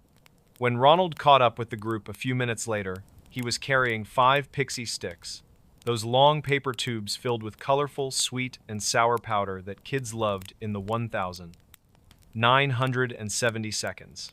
These particular pixie sticks were 21 inches long, much larger than the typical ones you'd find in a store. Ronald told the group that he had gone back to that house where no one had answered, and this time a man had cracked open the door without turning on any lights. According to Ronald's story, this mysterious man had wordlessly handed him 5 giant pixie sticks through the barely open door. Ronald said he only saw the man's arm, which he described as hairy, reaching out from the darkness of the house to hand him the candy. The man said nothing, gave him the candy, and closed the door. It was a strange story, but in the excitement of Halloween night, no one thought much of it. Ronald said the man must have been busy or shy about his appearance. He distributed the pixie sticks, giving one to Timothy, one to Elizabeth, one to 10-year-old Mark Bates, and one to 11-year-old Mark Donahoe. He saved the 5th one to give to a boy from his church later. When they returned home around 9:30 in the evening, the children dumped their candy on the floor and began sorting through their treasures. The annual ritual of separating the good candy from the disappointing candy. Timothy was tired but happy, his pillowcase filled with chocolates, gum, and various sweets. He asked his father if he could eat some of his candy before bed. Most parents would say, "No, it's late. You've had enough sugar. Brush your teeth and get to bed." But Ronald not only said yes, he specifically encouraged his son to eat the pixie sticks. He told Timothy it was a special treat, a really good one that he should eat right away. Timothy grabbed the giant pixie sticks and tried to open it, but he couldn't. The top had been stapled shut with heavy-duty staples, which was very unusual. Pixie sticks came sealed at the factory with crimped paper ends, not staples. Ronald took the tube from his son and helped him open it, tearing away the staples at the top. Timothy poured the powder into his mouth. Within seconds, his face contorted. He began complaining that the candy tasted bitter and strange, not sweet like it was supposed to. He told his father something was wrong with it, that it tasted terrible. Ronald quickly got him a glass of Kool-Aid to wash away the taste, telling him to drink it fast. Timothy gulped down the drink and then went upstairs to brush his teeth and get ready for bed. His mother, Danine, was downstairs. Minutes later, she heard a horrible sound coming from the bathroom. It was a sound no parent should ever have to hear, a gasping, choking, convulsing sound. She ran upstairs to find her son, lying on the floor of the bathroom. Timothy was convulsing violently, his small body racked with spasms. Foam was pouring from his mouth.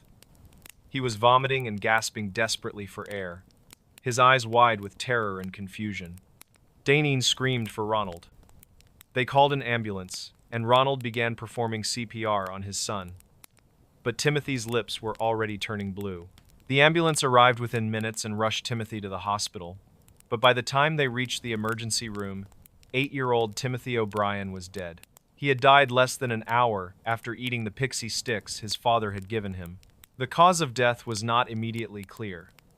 The doctors were baffled. The boy had been perfectly healthy.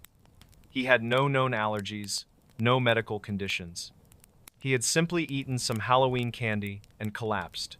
They suspected poisoning, but they needed to wait for toxicology results. The autopsy would reveal the horrifying truth. The pixie sticks that Timothy had eaten was laced with a massive dose of potassium cyanide, enough to kill 3 full-grown adults. Someone had opened the top 2 inches of the 21-inch candy tube, carefully poured out the original powder, replaced it with pure cyanide, and then resealed it with staples to hide the tampering.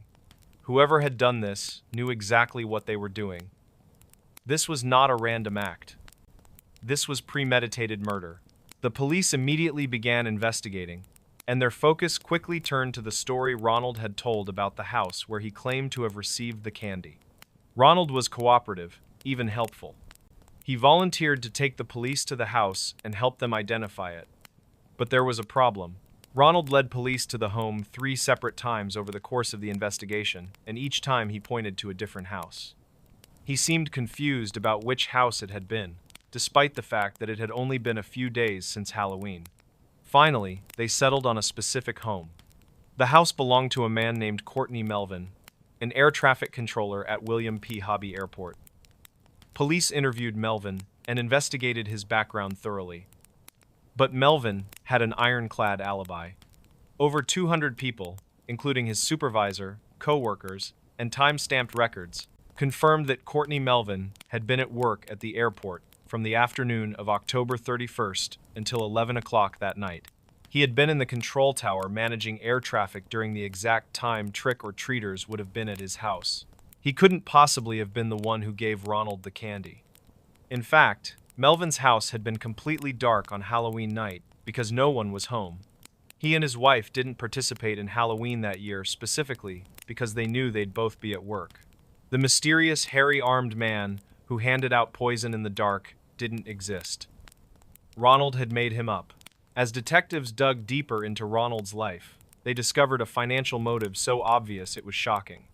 Ronald had recently taken out multiple life insurance policies on both of his children, totaling over $60,000, an enormous sum in 1974. Some of these policies had been purchased in January, others in the spring, and some as recently as just weeks before Halloween. Ronald had also made multiple phone calls to insurance companies in the weeks before Halloween, asking very specific questions about payouts, about how quickly beneficiaries receive money, about whether there would be investigations or delays, and about whether the payout would be the same if the death was accidental versus natural. These calls had been logged and recorded by the insurance companies.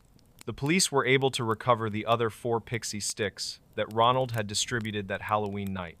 None of the other children had eaten theirs, which undoubtedly saved their lives. 10-year-old Mark Bates had been unable to open the heavy staples and had set it aside. 11-year-old Mark Donahoe's parents had thrown it away before he could eat it.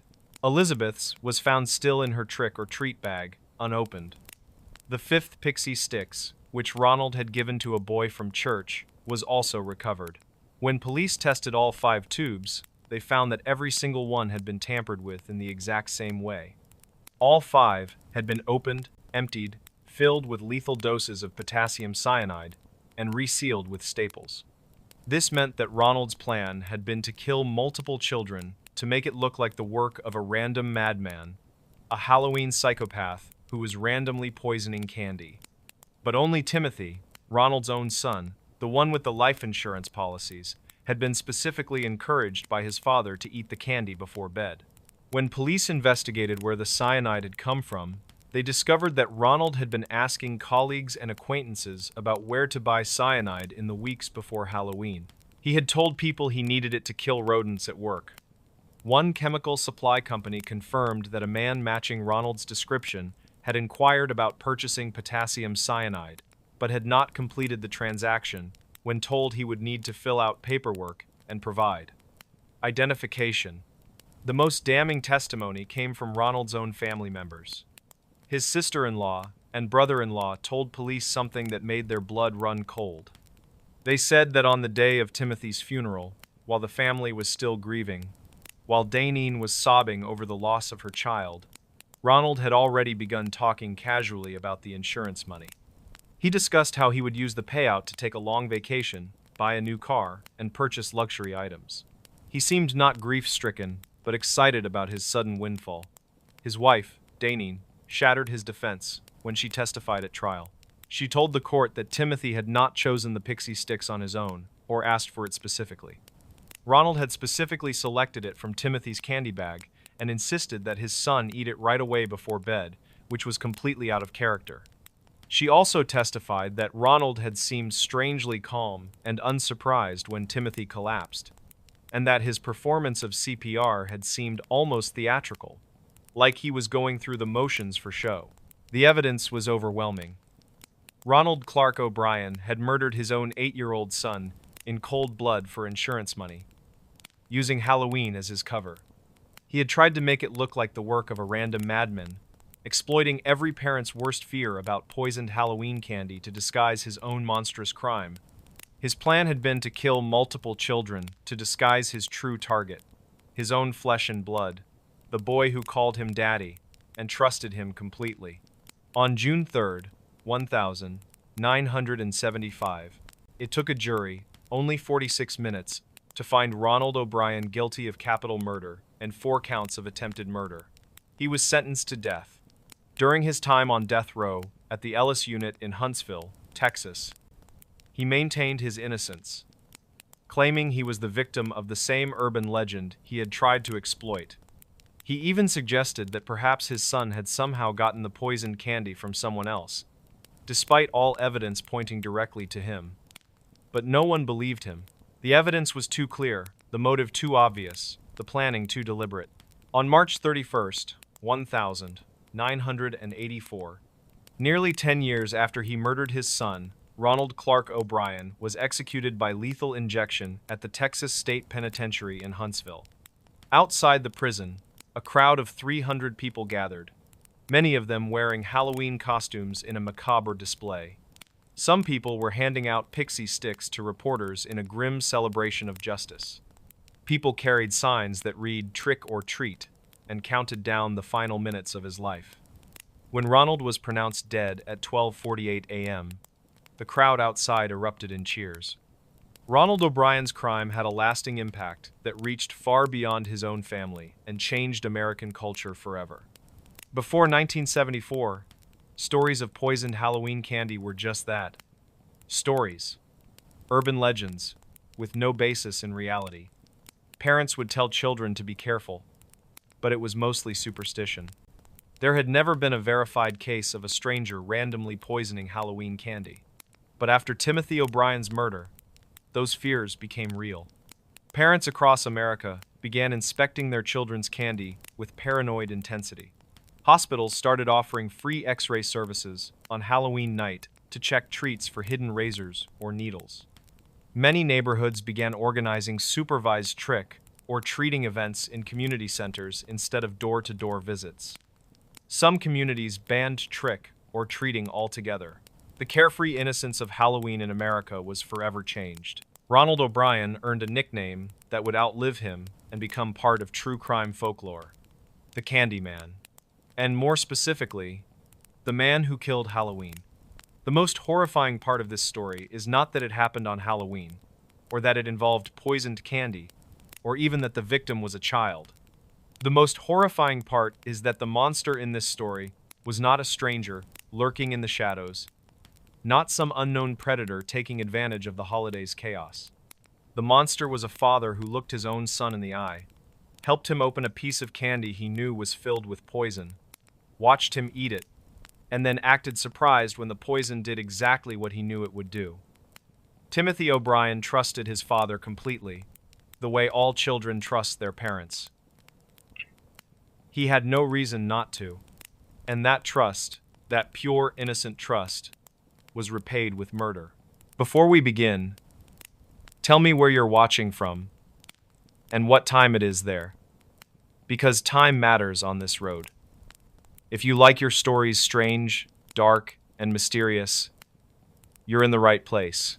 Tonight we're headed to a flat slice of America where the sky feels too big and the land doesn't give you much to hold on to western Ohio into eastern Indiana. Cornfields, drainage ditches, a turnpike that runs so straight it feels like a decision you made hours ago and can't take back. Out here there's an exit people talk about in the way you talk about a bad dream, trying to be casual, failing. By daylight, it isn't there. No ramp, no sign, no merge lane. But after midnight, when the temperature drops and the road hum settles into your bones, a green rectangle appears in your high beams. Exit 41B, white letters. Arrow right. The locals call it Lost Prairie. The map doesn't. Our story follows a woman named Jordan Pike, 30, night shift nurse. Strong stomach, steady hands, the kind of person who can talk a stranger through a panic attack with just a voice and a cup of water. She was coming home from a double at the county hospital, eyes sandy, scrubs smelling like disinfectant and old coffee. It was 2:06 a.m., an hour she knew well. The turnpike was empty except for the occasional semi whispering past like a thought you weren't ready to have. A patch of fog slid across the asphalt. Then another. Jordan turned off the podcast she wasn't hearing anyway. The radio clicked, scanned, found nothing but a weather station murmuring about a temperature inversion and localized ground haze. She cracked her window. Cold air pushed in, heavy with cut hay and something sweeter, like fruit that's 2 days past ripe. The first sign appeared so gradually it felt like it had been there the whole time. Exit 41B, Lost Prairie, 1 mile. Jordan frowned. She knew this stretch. She knew every diner, every billboard for fireworks and fireworks attorneys. She did not know Lost Prairie. It was all fields out there, a fence line, a row of windbreak trees leaning the same way year after year. Half a mile later, another sign. White arrow. Services icons. Gas. Food. Lodging. You don't exist, she said to no one, half laughing at herself. She could have used the gas, though. Quarter tank. Enough. Probably. The next real exit was 12 miles east. She told herself she would pass it. She told herself she was tired, that brains invent things when they're low on glucose and lower on sleep. And then the ramp appeared on the right shoulder, widening. Guardrail gleaming. That polite slope down into dark. Jordan signaled because that's who she is. She took the ramp.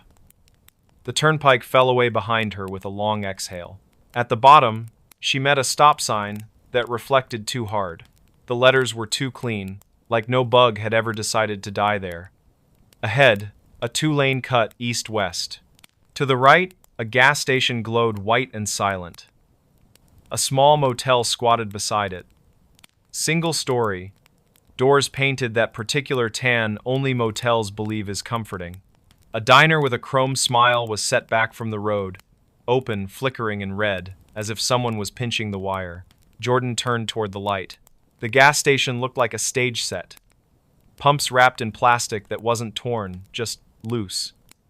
The credit card screen on pump 3 displayed a blinking cursor that never advanced. The clerk's area was stocked and empty, the sort of empty that says, "I'll be right back," and then never is. Jordan walked to the door and tried it. Locked. She cupped one hand to the glass and looked in. A handwritten sign leaned against the register, the paper browned at the edges. "Back in 10. "Sure," she said softly. She checked her phone. 1 bar, then none. The clock ticked from 2:12 to 2:12. She could have left. Should have. The tank would make 12 miles. The turnpike was a left and a right away. Simple as heartbeat. But the diner's neon winked at her again, and she realized her hands were shaking.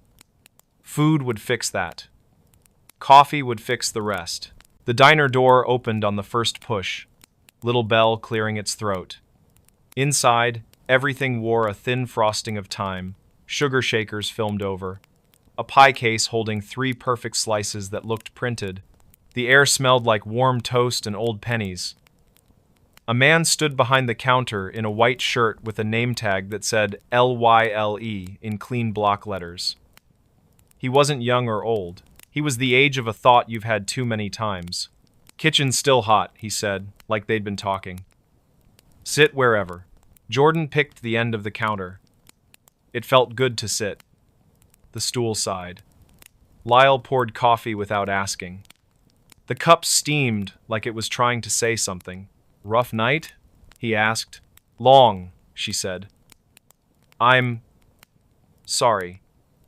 What town is this?" "I know the turnpike pretty well." "Gottly." Lyle smiled a little, like he'd been waiting for the question all night. "Lost Prairie," he said. "You're safe here." That last part didn't sound like comfort. It sounded like permission. A woman in a corner booth looked up then, hair tied in a scarf, hands around her mug like she was holding a sleeping bird. She had the expression of someone listening to a song only she could hear. Behind her, the motel sign blinked in the window's reflection, and in the blink, its letters rearranged themselves into nothing, just red worms on glass. "What's good?" Jordan asked, because asking normal questions makes reality behave. "It usually does." "Grilled cheese," Lyle said. "Tomato soup. Or pie. It's all warm." "Soup," she said. "And do you have quarters?" The motel sign said laundry. "And I need..." She trailed off. She didn't need laundry. She just wanted to ask for the coin. The impulse came the way you sometimes want to pat a dog you don't know. Lyle slid 2 quarters across the counter. They were colder than the coffee mug. "We trade square here," he said. "You can settle up before you go." Jordan picked up 1 quarter. On the obverse, Washington wore a nick across his jaw like a pale scar. She didn't recognize the state on the reverse. The outline looked like a mistake. "Where's everybody?" she asked. "Seems quiet." "Depends when you ask," Lyle said. "You coming off the pike?" "Yeah." Lyle nodded like that meant something. "Road's been hungry," he said. "Fog pulls people sideways. You found the right place to step out of it." The soup came the right red, steam curling, a skin forming and breaking like a memory. Jordan ate. The heat steadied her. Lyle didn't hover. The woman in the booth hummed without opening her mouth. At some point, Jordan realized the coffee didn't cool. It stayed at that first sip temperature no matter how long she let the conversation, and the spoon tricked the clock. She checked her phone again. 2:12. Again. 2:12. "Can I ask you something weird?" she said. Lyle tipped his head. "How do I get back on the turnpike?" The question sounded too heavy. She felt suddenly stupid for asking it, like asking a lake how to be less wet. "Same way you came," Lyle said. "Left at the light, up the ramp. But don't look at the sign. Let it look at you. And when you merge, don't check your mirrors right away. The road doesn't like to be watched." "Leaving. That's weird," he finished for her. "Yeah," Jordan paid. The quarters clinked against the counter and sounded like they'd dropped too far. She stood. The bell at the door cleared its throat again as she left. Outside, the fog had thickened. Shapes moved in it, not bodies. Exactly. Suggestions. The motel's doors were all closed. In the office window, a TV blued the blinds with a show that had no sound and no cuts. She got in her car.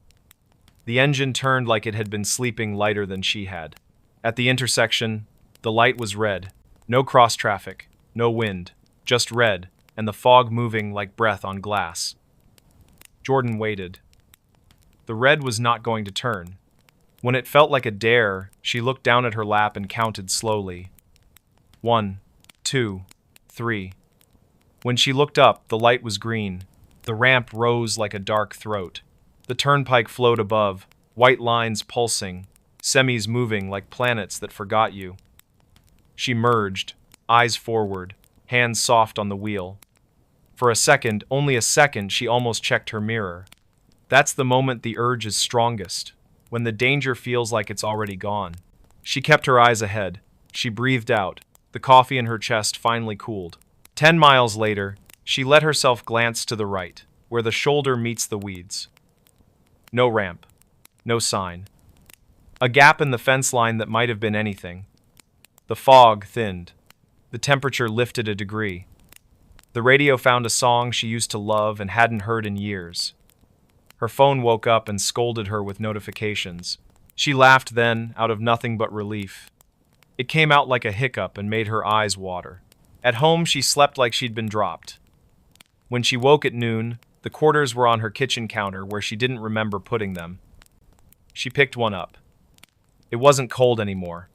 It was room temperature, coin temperature, forgettable. But when she flipped it over, the state outline had decided what it was. Ohio. Of course. And yet there, in the outer ring of text, between United and States, a hairline crack that formed a tiny, narrow sliver. Like a ramp you only see if you stop trying to. Jordan went back over the next few weeks.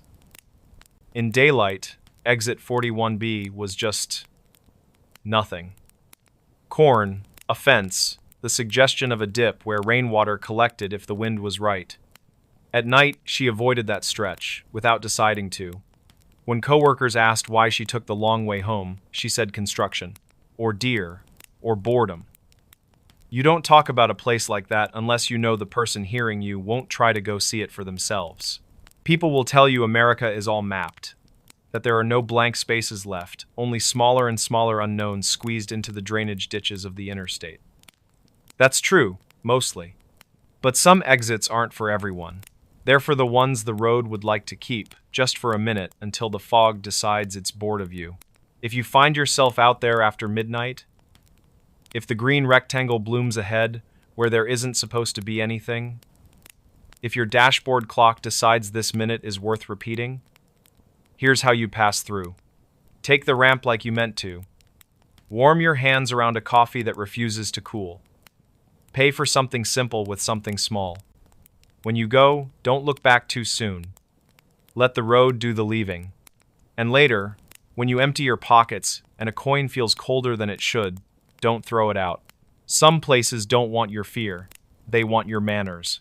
And if you ever hear somebody at a truck stop ask where Lost Prairie is, just shake your head and say you haven't seen it in years. Then finish your coffee and go while the light is green. He woke up and realized someone had tucked him in.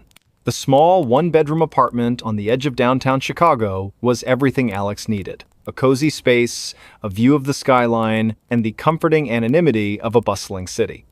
He was a creature of habit, a man who lived a solitary and predictable life. He worked long hours as a data analyst, and his evenings were a quiet rhythm of takeout, a good book, and a sound sleep. His bed was his sanctuary, a place of peace and rest after a long day of numbers and spreadsheets. He was a man who believed in facts, in data, and in the tangible world. The first time it happened, he woke up with a start, a familiar cold chill running through him. He was covered in a way he wasn't before.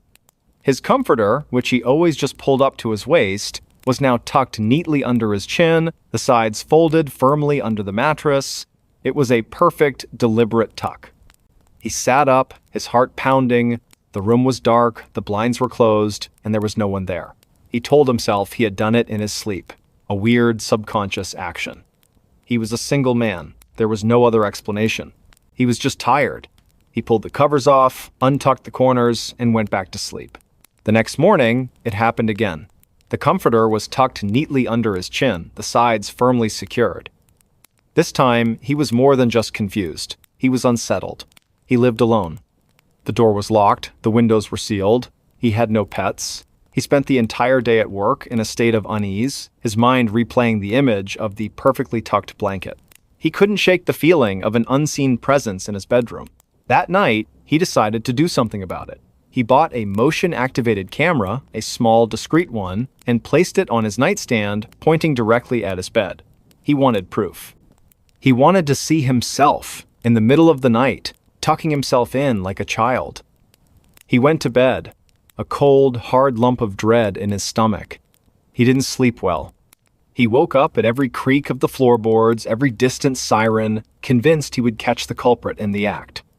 But he never saw anything. In the morning, he checked the camera footage. He fast-forwarded through the video, watching his sleeping form, the slow rise and fall of his chest. He watched for hours, his eyes glued to the screen. At 3:17 a.m., the camera's red light flickered on. He was sleeping soundly. The blanket was just over his waist, as he had left it. Then he saw it.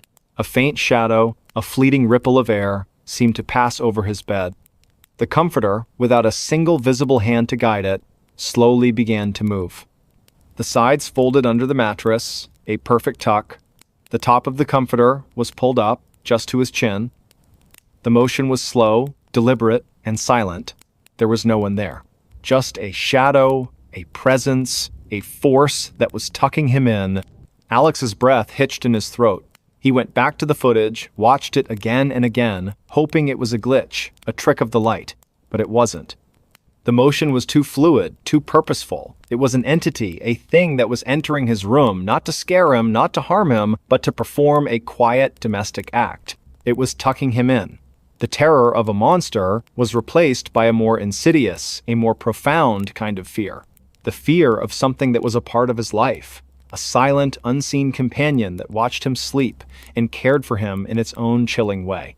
He couldn't stay in the apartment anymore. The feeling of being watched was too much to bear. He didn't tell his friends or family why he was moving. How could he explain that he was leaving his home because a ghost was tucking him in? He found a new place, a modern building with a doorman, a place where he was sure no one could get in. He meticulously checked every lock, every evening before he went to bed. He was determined to leave the terror behind. The first few nights were peaceful. He slept soundly, his dreams free of shadows and fear. He started to believe it was over, that he had finally escaped whatever had haunted him. But then, one morning, he woke up and noticed something strange. A faint, almost imperceptible circular impression on his pillow, as if a head had been rested there. He dismissed it. A crease in the pillowcase. The next morning, it was there again. And the morning after that, it was a silent message. A new kind of tuck. He began to research the history of his old apartment building. He went to the city archives, poring over old documents and newspaper clippings.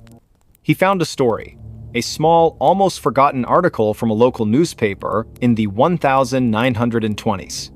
A woman named Clara had lived in his old apartment. She was an elderly seamstress who lived alone. She was known for her kindness and her love of her small, cozy home. The article mentioned that she had died in her sleep, a peaceful death. The last person to see her had said that she had a strange habit of tucking in her guests even when they were asleep. She believed it was a way of showing care, a quiet, gentle act of love.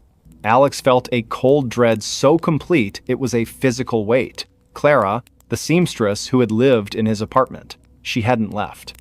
She was still there, in the quiet, empty space, performing her small act of care. She wasn't a monster. She was a ghost who had chosen him. A lonely ghost who was just trying to be a good host. The thought was somehow more terrifying than any demon or ghoul. The ghost of a lonely seamstress who wanted to be his friend. He couldn't go back to the old apartment. He had left her. He had abandoned her. Her simple, kind act of tucking him in. He felt a profound sense of guilt. He had feared her, run from her, when all she had wanted was to care for him. He sat in his new, modern apartment, a city of millions around him, and felt more alone than ever before. He thought of Clara, of the lonely ghost in the old apartment, still waiting, still watching. He decided to go back. He had to. He had to apologize. He had to let her know he wasn't afraid. He went to the old building, a key in his pocket that he had never returned. He went up the 3 flights of stairs, his heart pounding in his chest. He unlocked the door to his old apartment, and he walked in. The apartment was empty, cold, and quiet. He went to his old bedroom, the place where the tucking had happened. The room was just as he had left it, the bed stripped bare. He went to his old nightstand, the place where he had put the camera. He sat on the floor, his back against the wall, and he spoke. "I'm sorry, Clara," he whispered into the empty room. "I'm so sorry. I didn't understand." The air grew heavy. The scent of lavender, faint and old, filled the room. He felt a sudden, profound sense of peace. The cold was gone. The fear was gone. He felt a gentle, loving presence. He didn't know if she was there, but he knew she had heard him. He had finally given her the acknowledgement she had so desperately sought. He had apologized. He left the apartment, closing the door behind him, and he didn't look back. He felt a sense of closure, of peace. He had done the right thing. He had faced his fear, and he had found a kind of forgiveness. He was a man who had been haunted, and now he was a man who was free. He went back to his new apartment, to his new life, and for the first time in a very long time, he slept soundly. He was no longer afraid of the dark or of the quiet. He was no longer afraid of being alone. He had faced his greatest fear, and he had found a kind of love in it. But some things are not that simple. The next morning, he woke up with a start. The comforter was tucked neatly under his chin, the sides folded firmly under the mattress. It was a perfect, deliberate tuck. He sat up, his heart pounding. The room was dark, the blinds were closed, and there was no one there. He looked at the comforter, at the perfect, impossible tuck. The ghost of Clara had followed him. She hadn't wanted to be left behind. She was still with him, in his new apartment, in his new life, a silent, unseen companion. The fear returned, a familiar, cold dread. He had apologized. He had tried to be a good man. But he had been a man who had been chosen, and a ghost who has chosen you will never let you go. The quiet, gentle terror of the tucking would be a part of his life forever. The tucking was a daily occurrence now. It became part of his routine. He would go to bed, leave his covers untucked, and in the morning they would be perfectly folded. It was a constant, unsettling reminder of his unseen companion. He no longer felt fear, but a weary acceptance. It was a part of his life, a strange, impossible roommate. He would find other small signs of her presence. The faint scent of lavender when he walked into his bedroom, a single loose thread on his pillowcase, as if she were a seamstress still at work. He tried to live a normal life, but the secret of his nocturnal visitor was a heavy weight on his soul. He started to talk to her. He would lie in bed in the dark and whisper into the silence. He would tell her about his day, about his work, about the new coffee shop he had found. It was a strange, one-sided conversation, but he felt a sense of connection, a strange companionship with the ghost of a lonely seamstress. He wasn't just a man who was haunted. He was a man who was no longer alone. But the companionship was not without its own brand of terror. Sometimes he would wake up, and the blankets would not be tucked. Instead, they would be pulled down to his feet, and he would feel a cold, icy presence on his chest. It was a new kind of tuck, a new kind of terror. It was a warning, a reminder that she was not just a kind old woman, she was a ghost. And ghosts are not always kind. One morning, he woke up, and he was not just tucked in. He was wrapped tightly in the blanket, his arms and legs bound to his body. He struggled to get free, his heart pounding with a primal, suffocating fear. He heard a soft whisper, a voice that was not in his ears, but in his mind. "Stay a while. I'm lonely." He finally managed to get free, his body shaking with terror.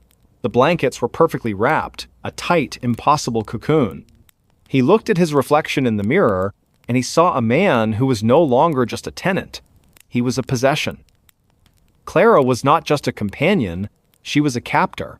He fled the apartment, ran out into the city streets, a man who had lost his mind. He found a friend, a man who had always been a skeptic, and he told him everything. The ghost, the tucking, the whispers. His friend listened, his face a mask of concern. He tried to be supportive, but the look in his eyes told a different story. He believed that his friend had gone crazy. Alex knew he couldn't go back. He couldn't go back to the apartment, to the woman who was trying to love him to death. He lived on the streets for a week, sleeping in parks and bus stations, a man with no home, no peace, no sanity. He was a fugitive from a ghost. One night, he was huddled in an alley, the cold Chicago wind biting at his skin. He felt a soft hand on his shoulder. He looked up, and he saw a woman. She was an old woman with a kind face and gentle eyes. She was holding a blanket. "You must be cold," she said, her voice soft and full of concern. She put the blanket around him, and gently, carefully, she tucked him in. He looked at her, and he saw a face that was both familiar and alien. It was the face of Clara. He tried to scream, but no sound came out. The woman smiled, a kind, loving smile. She sat down next to him, and she began to talk. She told him about her life, about her home, about her love for her work. She talked, and he listened. A man who was no longer alone, he was with his ghost. She had followed him, she had found him, she had never let him go.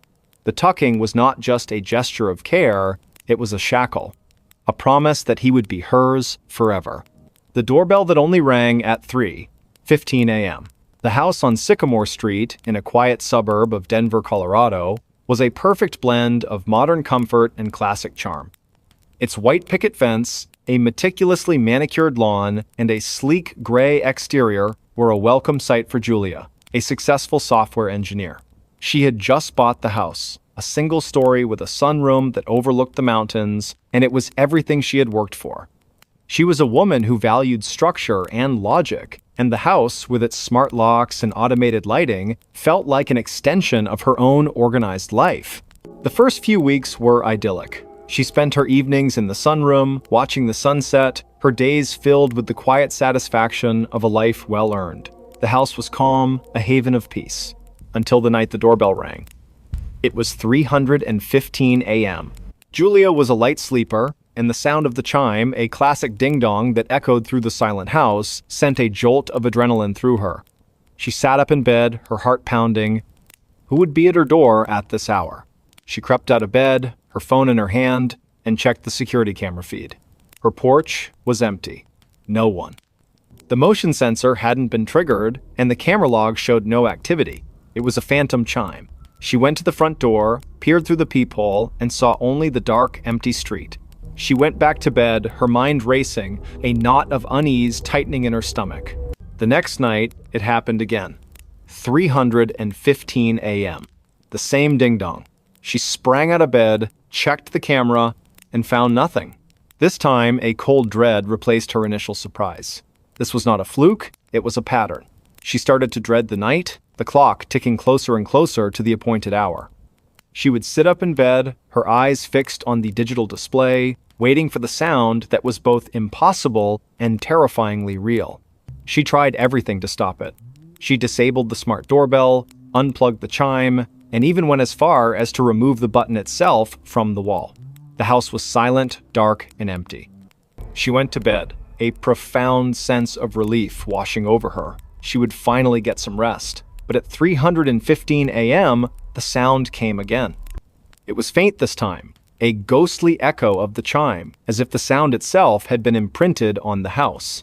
It was not a physical sound. It was an auditory hallucination, a sound that was only for her. She began to spiral. The lack of sleep, combined with the psychological terror of the phantom chime, was taking its toll. Her work was suffering, her perfectly organized life was falling apart, and her friends started to notice her gaunt face and haunted eyes. She tried to tell them, but her words sounded crazy, even to her own ears. My doorbell keeps ringing, but there's no one there. They suggested she was stressed, that she was imagining it, but she knew she wasn't. The fear was too real. She tried to fight back with logic. She bought a new, more advanced security system. She installed infrared cameras and motion sensors all around the perimeter of her house. She even set up a camera inside the house, pointing at the front door, hoping to catch some glimpse of the impossible. She went to bed that night, a single, determined thought in her mind. She would find an answer. At 3:15 a.m., the faint, ghostly ding-dong echoed through her room. She sprang out of bed, grabbed her tablet, and checked the security camera feed. The outside cameras were still, the street was empty, and the motion sensors showed no activity. She switched to the inside camera, and her blood ran cold. The camera showed her front door, perfectly still and unremarkable. But as she watched, she saw a faint indentation appear on the surface of the wood, a small, circular impression, as if an invisible finger were pressing the now absent doorbell button. It was a phantom touch, a contact that was only visible to the camera's eye. The indentation lingered for a moment and then faded. The phantom chime had been the sound of an invisible visitor, an impossible presence that was trying to get into her house. Julia's mind reeled. This was not a hallucination. This was real. She was being haunted. But why? What did it want? She went back to the footage, pausing it, zooming in on the circular indentation. It was a perfect circle, a small, silent ring of pressure on her door. It was a persistent, patient, and terrifying attempt to get her attention. She had lived in this house for weeks, and this thing had been there all along, waiting for the opportune moment, for the dead of night, to announce its presence. She couldn't stay. She put the house on the market, desperate to escape the phantom chime and the invisible visitor. She packed her belongings with a frantic energy, throwing things into boxes without care. She just needed to be out. She needed to be gone before the next night. The house sold quickly, and she moved into a high-rise apartment in the city, a place with a doorman and security cameras on every floor. She felt a profound sense of relief as she settled in. The city noise was a comforting blanket, a constant, predictable sound that kept the silence at bay. She slept soundly for a week, and then two. She started to believe she had escaped. But some things can't be escaped. Sometimes a haunting is not about a place, it's about a person. One night, she was having a restless dream. A dream of a long, dark hallway and a ringing sound in the distance. She woke up with a jolt, her heart pounding. The clock on her nightstand read 3:15 a.m. A profound, icy coldness filled her room, seeping into her skin. She heard a sound, a faint, impossible ding-dong. It was not coming from her doorbell. It was coming from inside her phone. A ghostly echo, a notification sound she had never heard before. She looked at her phone. There was a notification on her calendar. It said, "Time to open the door." Her mind went blank with terror. It had followed her. It had found her. It was not the house. It was her. The doorbell wasn't meant for the house. It was meant for her. It was a silent, persistent knock on her soul, a plea for her to let it in. She looked at the door of her apartment, a solid, modern, locked door. She imagined the circular indentation on the surface of the wood, the invisible finger pressing against it, patiently waiting for her to respond. She knew she couldn't run anymore. This wasn't a problem she could solve with technology or logic. This was something ancient, something that had found her for reasons she couldn't fathom. She had to face it. That night, she made a decision. She would open the door. She sat in a chair in her living room, her eyes fixed on the clock on her phone. She felt the coldness, the familiar dread. The clock ticked closer to 3:15 a.m. She took a deep breath.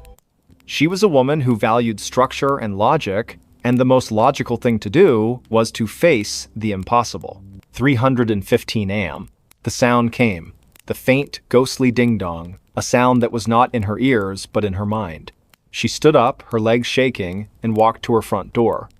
She took a deep breath, and with a hand that was surprisingly steady, she unlocked the deadbolt. She turned the knob and slowly, deliberately, pulled the door open. The hallway outside was empty. The lights were on, the cameras were on, and there was no one there. She felt a profound sense of confusion. She had expected a gaunt figure, a shadow, a presence. But there was nothing. The doorbell didn't ring again. She stood there for a long moment, looking at the empty hallway. She closed the door, locked it, and went back to bed.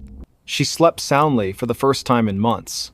She had faced her fear, and it had vanished. She woke up the next morning, feeling a sense of peace and liberation she had never known. She thought about the phantom chime, about the ghost that had haunted her. It was over. She was free. But some things are not that simple. As she was getting ready for work, she noticed something strange on her left hand. On her ring finger, a small circular impression, a faint, ghostly bruise, as if an invisible ring had been pressed onto her skin. She tried to rub it off, but it wouldn't fade. It was a permanent mark, a silent souvenir of the night she had opened the door. She looked at her hand, and she felt a sudden, deep sense of understanding. It wasn't about a door. It was about a commitment. She had invited it in. She had accepted its presence. The doorbell was not a request to enter. It was a symbol of a promise. She had been chosen, and the phantom chime had been the sound of an unseen ceremony. She was now bound to the thing that had haunted her, a partner in a haunting she had no memory of. And sometimes, when she's alone and the city is quiet, she looks at her hand, at the faint, circular bruise, and she hears it, a soft, gentle knock. A knock that is not a chime, but a promise. A knock that has followed her and will continue to follow her for the rest of her life. She is not just a homeowner anymore. She is a bride to a ghost. And the phantom chime was the sound of her wedding bells. Why his bedroom window was always unlocked in the morning. The apartment on the third floor of a pre-war brownstone in Brooklyn was a classic New York City find. High ceilings, hardwood floors that groaned with every step, and large windows that looked out onto a quiet, tree-lined street. For Ethan, a young architect, it was a dream. He had moved there for the space and the light, a welcome change from the cramped studio he had occupied for years. He meticulously arranged his furniture, set up his drafting table by the window, and settled into a life of predictable, quiet solitude. The first strange occurrence was so subtle he almost missed it.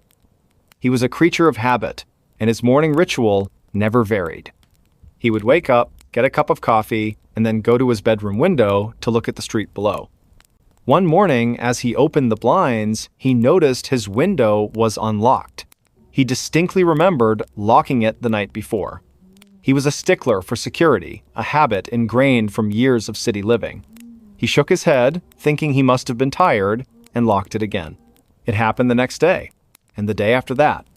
Every morning, without fail, the window would be unlocked. He started to take it more seriously. He would double-check the lock before getting into bed. He would even take a picture of it with his phone, the lock firmly in place, the brass bolt slid securely into the frame. In the morning, he would check the photo and then look at the window. The photo would show the window locked, the window would be unlocked. He couldn't explain it. He was a rational man, a man who believed in cause and effect. He considered every possibility. Was it a draft? A faulty lock? He took the lock apart, cleaned it, and reassembled it. It worked perfectly.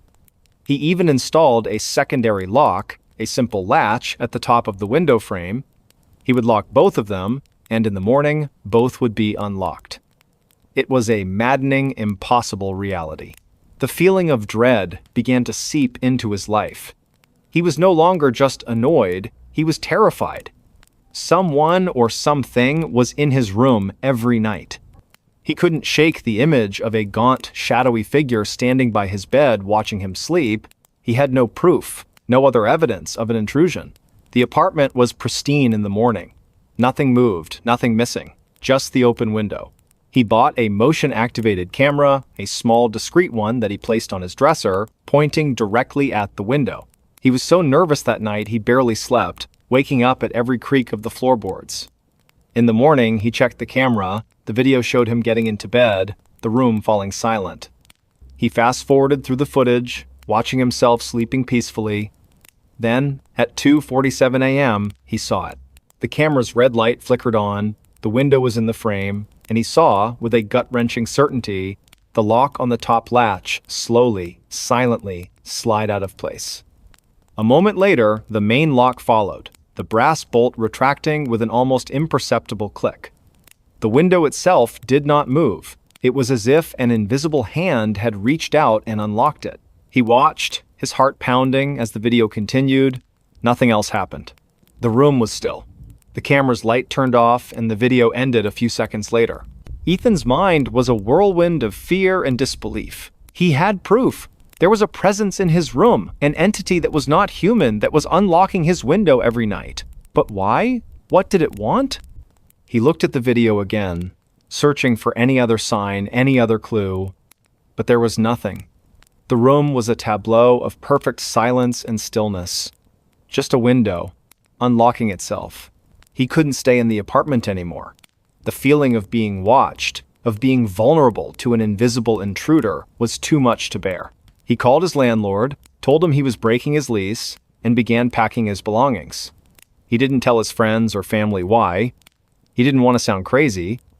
How could he explain that he was leaving his dream apartment because a ghost was unlocking his window? He found a new place, a modern high-rise in a different part of the city. The windows were new, made of reinforced glass, and the locks were mechanical marvels. He felt a sense of relief as he settled in, a feeling of security that he hadn't known in weeks. He meticulously checked every lock, every evening, before he went to bed. He was determined to leave the terror behind. The first week was peaceful. He slept soundly, his dreams free of shadows and fear. He started to believe it was over, that he had finally escaped whatever had haunted him. But then, one morning, he woke up and noticed something strange. A faint, almost imperceptible film of dust on his nightstand. He wiped it away, thinking nothing of it. The next morning, it was there again. And the morning after that, it was as if someone had run a single ghostly finger over the surface of the wood. Then, he found something in his bed. A small, black feather. It was impossibly thin, almost like a piece of ash, and it was nestled in his sheets, right by his pillow. He picked it up, his hand trembling. It didn't look like any feather he had ever seen. It was a cold, alien object. He was losing his mind. He was trying to find a rational explanation for irrational events. He was back in the same cycle of fear, the same cycle of disbelief. He went to the old apartment. The window was locked, just as he had left it. He looked up at his old room, at the large, beautiful window, a window that had become a source of profound terror. He wondered if his replacement had noticed the unlocked window in the morning. He decided to do more research. He went to the local historical society, a musty old building filled with the memories of the city. He looked through old records of his brownstone, tracing its history back to the 1800s. He found a story, a small, almost forgotten article from a local newspaper. A young boy, a child named Edward, had lived in the building in the late 1800s. The boy was an insomniac, a child who would stay up all night, sketching in his notebook, his mind filled with fantastic, impossible creatures. The boy had an obsession with the window. He would open it every night, regardless of the weather, and stare out into the darkness, claiming he was watching for something that was coming for him. The article ended abruptly, mentioning that the boy had died in his sleep, a sudden, unexplained illness. The last person to see him had said that he had insisted on his window being left unlocked, a plea that his parents had ignored. Leo felt a cold dread so complete it was a physical weight. The boy's room. It was his old bedroom. The boy had been looking for something, a creature from his drawings, and he had believed that leaving the window unlocked was his only hope. He had died and the window was locked. But what if the thing he was waiting for had finally come for him? And what if, in death, he was still waiting, still trying to open the window to let it in? He went home, his mind a feverish blur of fear and understanding. He looked at his modern, secure windows. He had left the old apartment, but the memory, the terror, the presence had followed him. He didn't sleep that night. He sat in a chair, watching the sunrise, a cold, hard knot of fear in his stomach. The next morning, he went to his bedroom, his heart pounding in his chest. He looked at the window, It was closed. He looked at the lock. It was locked. He felt a profound sense of relief. But then he saw it. A single, small, black feather on the windowsill. The same cold, impossible feather he had found in his bed. It wasn't just his old apartment that was haunted. He was. The entity, the thing Edward had been waiting for, had found him. It wasn't coming in through the window. It was already in. He called a locksmith, a friend of his who specialized in antique locks. He had a strange request. He wanted him to install an old, complicated, beautiful lock on his modern window. He wanted a lock that would be a challenge, a lock that would require skill and care to open. His friend, curious, asked him why. Leo just said he had a fascination with old mechanisms. The lock was installed. It was a beautiful piece of craftsmanship, a brass lock with a complex series of tumblers and bolts. It was a statement, a challenge to the invisible intruder. He went to bed that night, a single black feather on his bedside table, a silent promise. He wasn't going to run anymore. He woke up with a start. The clock on his nightstand read 2:47 a.m. He looked at the window. It was still locked. He looked at his nightstand. The feather was gone. He felt a deep, profound sense of terror. It was no longer a game of unlocking windows. It was a game of possession. The entity was in his home, in his life, and it was moving his things, taunting him. The terror was no longer a silent presence. It was an active force. He spent the next few months living in a constant state of fear. He would come home to find objects moved, his keys on a different hook, his books in a different order. He would find these small black feathers in the most impossible places, in his coffee mug, in his shoe, in his pocket. The entity was toying with him, making him question his sanity. He would find notes on his computer, notes he didn't write, notes that said, "I'm here." He couldn't take it anymore. He had to confront it. He was a rational man, but he was at the end of his rope. He would do the impossible. He would leave his window unlocked. He would invite it in. He would face it. That night, he went to his bedroom window, his hands shaking, and he unlocked the intricate brass lock. He did the same to the old-fashioned latch on the top. He left the window open, just a crack, a silent invitation. He got into bed, a cold, hard lump of dread in his stomach. He didn't close his eyes. He waited. He waited for the cold, the shadow, the presence. He waited for the feather to appear. He waited for what felt like an eternity. Nothing happened. The sun began to rise, casting a pale glow into his room. He was exhausted, but he had no fear. He looked at his window. It was still unlocked. He looked at his nightstand. There were no feathers. He felt a profound sense of confusion. Had it all been a dream? Had he gone crazy? He got out of bed, a new question in his mind. Not why was his window unlocked, but why was it no longer unlocked? He walked over to the window, his mind racing. He looked out at the street below, at the people walking to work, at the world that was moving on without him. He looked at the window, and he saw a note. A small piece of paper, folded into a perfect square, was stuck to the glass. He opened the window and grabbed the note. It said, "It's too late. I'm already inside." He didn't run. He just stood there, the note in his hand, looking at his reflection in the glass. He saw a man who had lost his mind, a man who had invited a ghost into his home. He looked at his reflection, and he saw a single, small, black feather in his hair. He looked at the note in his hand, and he felt a single, slow knock on the back of his head. A knock that he knew was not the wind, not a neighbor, not the house settling. It was the last goodbye. It was the last time he would ever feel alone. At 2:33 a.m., the knock came from inside the walls. The old Victorian house on Elm Street was a beautiful wreck. It had peeling paint, sagging porches, and a widow's walk that looked out over the entire town of Portland, Oregon.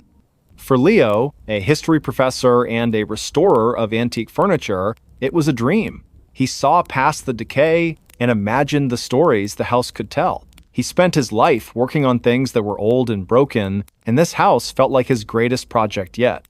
He bought it at a steal, and for the first few months, the creaks and groans of the old place were just the sounds of history settling in. The first strange event happened 3 weeks after he moved in. He was in his study, a room with a large bay window and walls lined with books, when he heard a sound. A quiet, rhythmic tapping.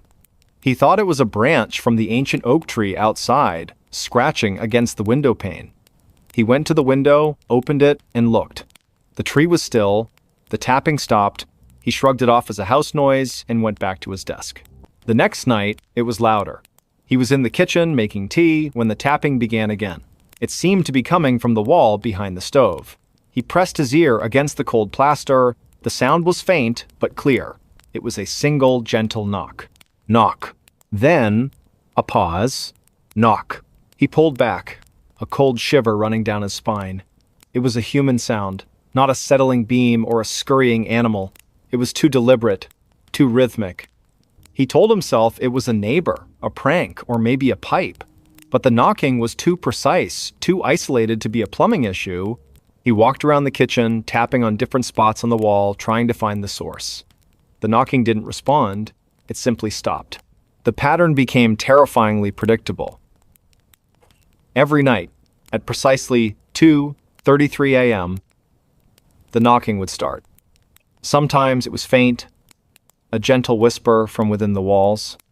Other times it was so loud it sounded like someone was trying to break through. It was always a single knock, followed by a pause, and then another single knock. It was a quiet, relentless, unsettling rhythm. He started keeping a journal. He would write down the time the knocking started, the duration, and its intensity. He'd write about the feeling it gave him, a deep, visceral dread.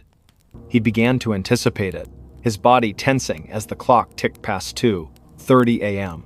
He'd sit up in bed, his heart pounding, his eyes fixed on the walls, waiting for the sound that would tell him he was not alone. He tried to reason with himself. He was a man of science, a man who dealt in facts and logic.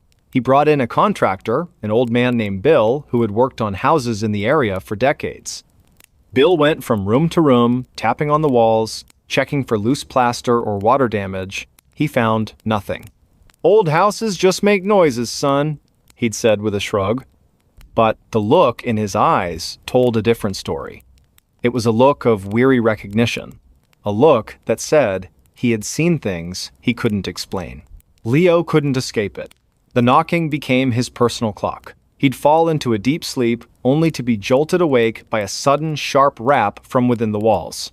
He started spending his nights in the living room, in a chair in the middle of the floor, far away from any walls.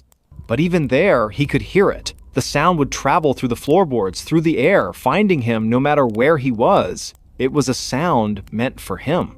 He began researching the house's history. He went to the city archives, poring over old blueprints and property records.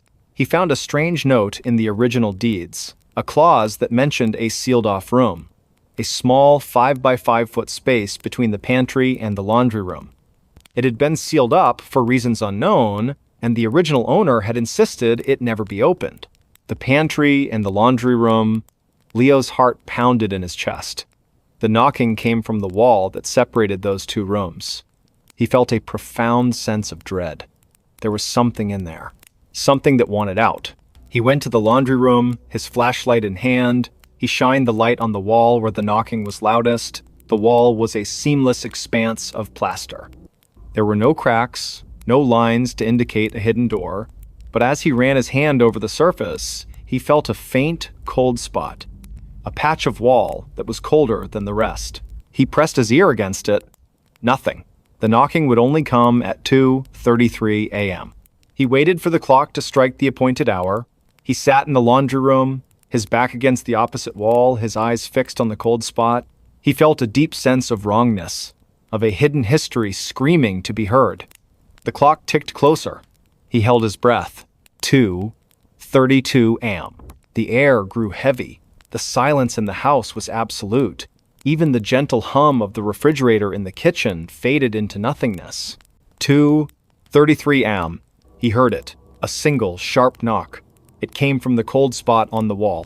It was not a gentle tap this time. It was a desperate, pleading sound, a voice without a mouth, trying to get his attention. Knock. Another one. Louder. Knock. He couldn't take it anymore. The mystery, the fear, the relentless rhythm had broken him. He went to his shed, grabbed a hammer, and returned to the laundry room. He didn't care about the history, the property value, or the original deeds. He just needed to know. He needed to make it stop. He took a deep breath, raised the hammer, and swung. The hammer hit the plaster with a dull thud. A small crack appeared. He swung again and again, the plaster shattering, revealing the lath and plaster beneath. He kept hitting, tearing the wall apart, until he hit a piece of wood.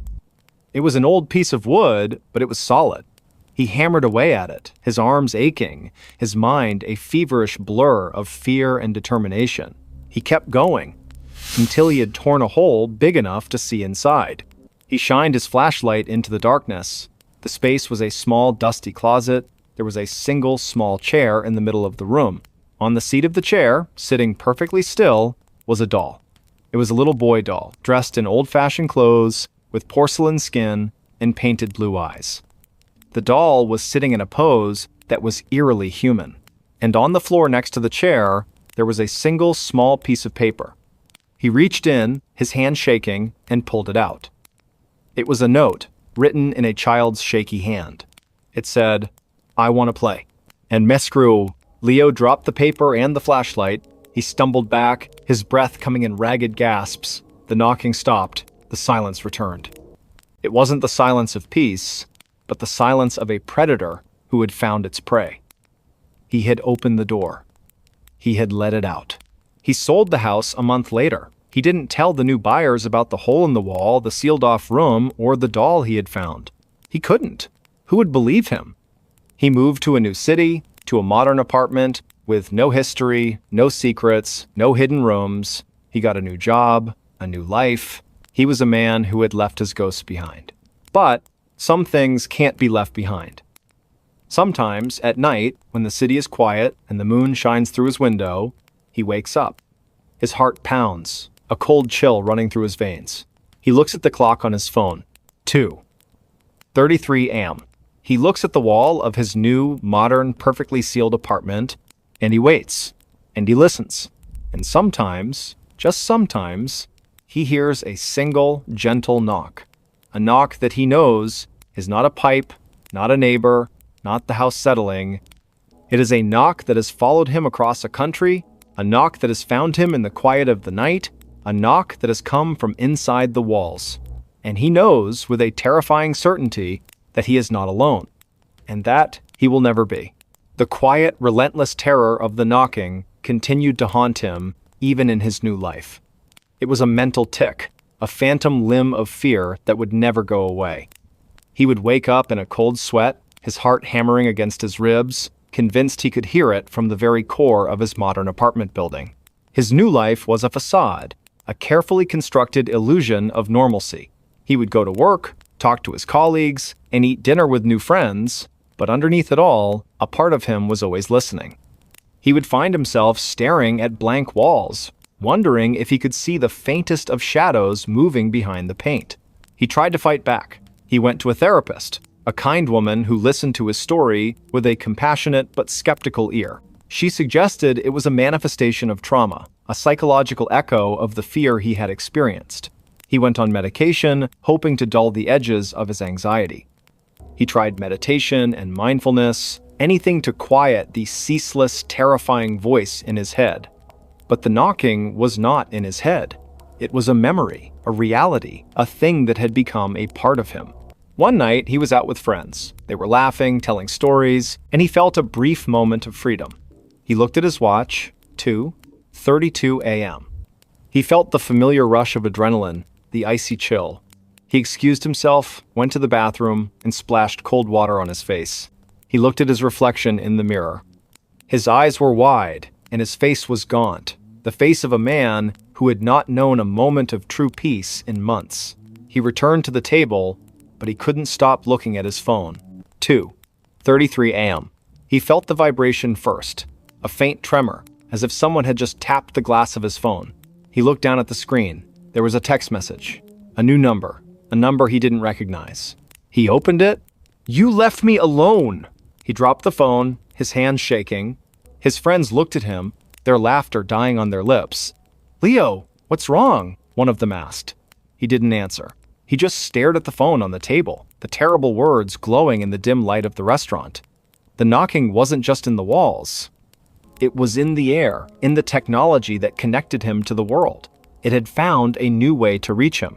He ran from the restaurant, ran through the dark streets of the city, the cold night air biting at his skin. He ran back to his apartment, slammed the door shut, and stood in the middle of his living room, his back against a wall. The knocking wasn't coming from the walls. It was coming from his phone, from the computer, from the television. It was in the very wiring of his modern life. It had spread. He spent the next few days in a state of terror. He didn't answer his phone. He turned off his computer. He unplugged every electronic device in his apartment. He was living in a self-imposed isolation, a desperate attempt to cut off the source of the terror. He ate cold food, and he read books by candlelight. He told himself it was just a prank, a sick joke by a friend who had found his journal. But he knew, with a certainty that chilled him to the bone, that it wasn't. One night, the power went out. The entire city block was plunged into a sudden, absolute darkness. Leo sat in his living room, a single candle casting a dancing shadow on the walls. He felt a profound, unnerving silence. No hum of the refrigerator, no light from the street lamps, just him and the darkness. He felt a moment of hope, a desperate, flimsy belief that this was it, that the power outage had finally severed the connection. 2:33 a.m. He heard it. A single, sharp knock. It wasn't coming from his phone, or his computer, or the walls. It was coming from the window. He looked at the window, the faint outline of a child's hand visible against the glass. The hand was tapping, a slow, deliberate rhythm. The glass was not just tapping, it was a single, sharp knock, the knock that had followed him. It wasn't in the walls, it wasn't in the electronics, it was in the world. It was a reality. He was no longer a restorer of old things. He was a curator of a nightmare. He had opened the door, and the thing behind the walls had come out. It had followed him, and it would continue to follow him. He realized that the note in the closet, "I want to play," wasn't just a threat. It was an invitation, and he had accepted it, and now the game would never end. She checked her phone footage and saw herself awake. The small apartment in Austin, Texas, was a testament to Amelia's love for order. Every book on the shelf was alphabetized, the throw pillows on the couch were always perfectly fluffed, and the kitchen counters were perpetually clear. Her life was a carefully curated sequence of events, a calm and predictable rhythm. She was a freelance graphic designer, and her days were spent in the quiet company of her monitor, a cup of green tea, and her dog, a sleepy beagle named Barnaby. Her nights were a different story. For the past few weeks, sleep had become her enemy. She would wake up in the middle of the night, a profound and unsettling chill running through her, with no memory of what had disturbed her. The first few times, she dismissed it. A bad dream, a strange noise from a neighbor, the natural restlessness of a person under a bit of stress, but it started to happen every night. Always around 3:00 a.m. She would sit up in bed, wide awake, her heart pounding, her mind a blank slate. The strange awakenings started to take their toll. She was perpetually exhausted, her focus at work was suffering, and the lines of her carefully ordered life were beginning to blur. Her friends joked that she needed a sleep mask and some lavender oil. Her doctor suggested a change in diet and more exercise. Nothing worked. The sense of profound unease persisted. A cold, sharp dread that would hit her the moment her eyes opened in the pre-dawn darkness. One morning, she woke up with an idea. It was born of desperation and a need for proof. She would record herself sleeping. It was a simple solution. She would set up her phone on a small tripod at the foot of her bed, start the video recording, and in the morning, she would have her answers. Maybe she snored. Maybe she thrashed around in her sleep. Maybe a neighbor's loud music was the culprit. Anything was better than the quiet, terrifying unknown. The first night, she set up the phone, pressed record, and climbed into bed, feeling a strange mixture of relief and foolishness. She fell asleep quickly, the exhaustion finally winning the battle. She woke up at 3:07 a.m., just a few minutes later than her usual time. The same icy dread washed over her. She got up, stopped the recording, and went back to sleep. Her mind filled with a faint sense of disappointment that she had woken up again. The next morning, with a cup of coffee in hand, she sat down at her desk to watch the video. She fast-forwarded through the footage, watching her sleeping form, seeing the steady rise and fall of her chest, Barnaby curled up at her feet. She skipped ahead to the 3:00 a.m. mark. She watched herself stir in her sleep, her body tensing, and then her eyes snapped open, just as she remembered. She sat up in bed, her face a mask of fear. She watched herself look around the room, her head slowly turning from side to side. Then, she saw something else on the screen, something she hadn't seen in the moment. In the background of the shot, just by the open closet door, a shadow seemed to deepen. It was an unnatural movement, a thickening of the darkness. It was slow and deliberate, like someone stepping out from the shadows. She froze, a cold shiver racing down her spine. The figure was gaunt, tall, and dressed in a long dark coat. Its hands were impossibly long, the fingers like spidery branches. It took a step out of the closet and stood there, motionless, watching her sleeping form. The Amelia on the screen was looking at it now. She saw her head turn, her gaze fixed on the closet. But she didn't scream. She didn't move. She just sat there, a blank, terrified expression on her face, watching the thing in the darkness. The figure in the coat raised one of its long arms, and slowly, gently, it waved. A single, slow motion, like a farewell. Then it simply faded into the darkness, the space where it had been returning to normal. Just as the figure vanished, the Amelia on the screen shuddered, and her eyes, now filled with tears, looked down at her lap. A few seconds later, she reached for her phone, and the video ended. Amelia's mind was reeling. This was not a nightmare. This was real. She was not waking up on her own. Something was waking her up. Something that was waiting in her closet, watching her.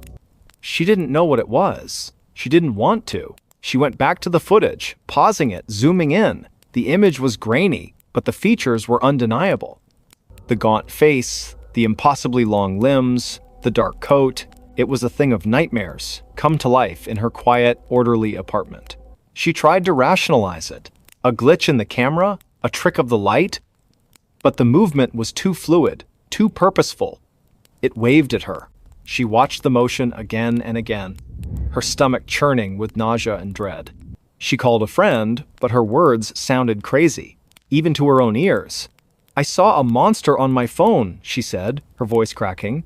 Her friend tried to be supportive, but she could hear the confusion and concern in her tone. She spent the next few days in a fog of fear. She couldn't sleep, she couldn't work. The fear was a constant, heavy presence. She went to the police. They listened patiently, their faces a mix of politeness and skepticism. They suggested she see a counselor. They told her there were no signs of a break-in, no evidence of anything amiss. She was on her own. She decided to try the video again. She knew it was a terrible idea, but the need for answers was a powerful and dangerous force. She was a woman who needed to understand, to organize, to label. The unknown was her greatest fear. She set up the phone again, her hands shaking, and got into bed, leaving a small lamp on this time. She couldn't bear to be in total darkness. She fell into a fitful sleep, her dreams a chaotic jumble of shadowy figures and long, spidery hands. She woke up, as always, at 3:00 a.m. Her eyes opened, and she felt the now familiar chill. She looked at the closet door. It was closed. She felt a brief moment of relief. Then she heard it. A soft, rhythmic tapping. It was coming from inside her closet. A slow, gentle tapping, as if something were drumming its fingers on the back of the door. The sound was not loud, but it was so deliberate, so unnatural, that it was 1,000 times more terrifying than a scream. She watched the closet door, her eyes wide with fear. The tapping stopped. Then she heard a faint, scratching sound. It was coming from the floor, just beneath the door. She watched as a small, thin, black object slid out from under the door. It was a piece of paper, folded into a perfect square. It was pushed all the way out into the middle of the floor, and then the scratching sound stopped. She was too terrified to move, to breathe. She waited until the first light of dawn broke through her window. The terror had given way to a quiet, cold determination. She got out of bed, her body stiff with fear. She went to the paper and picked it up.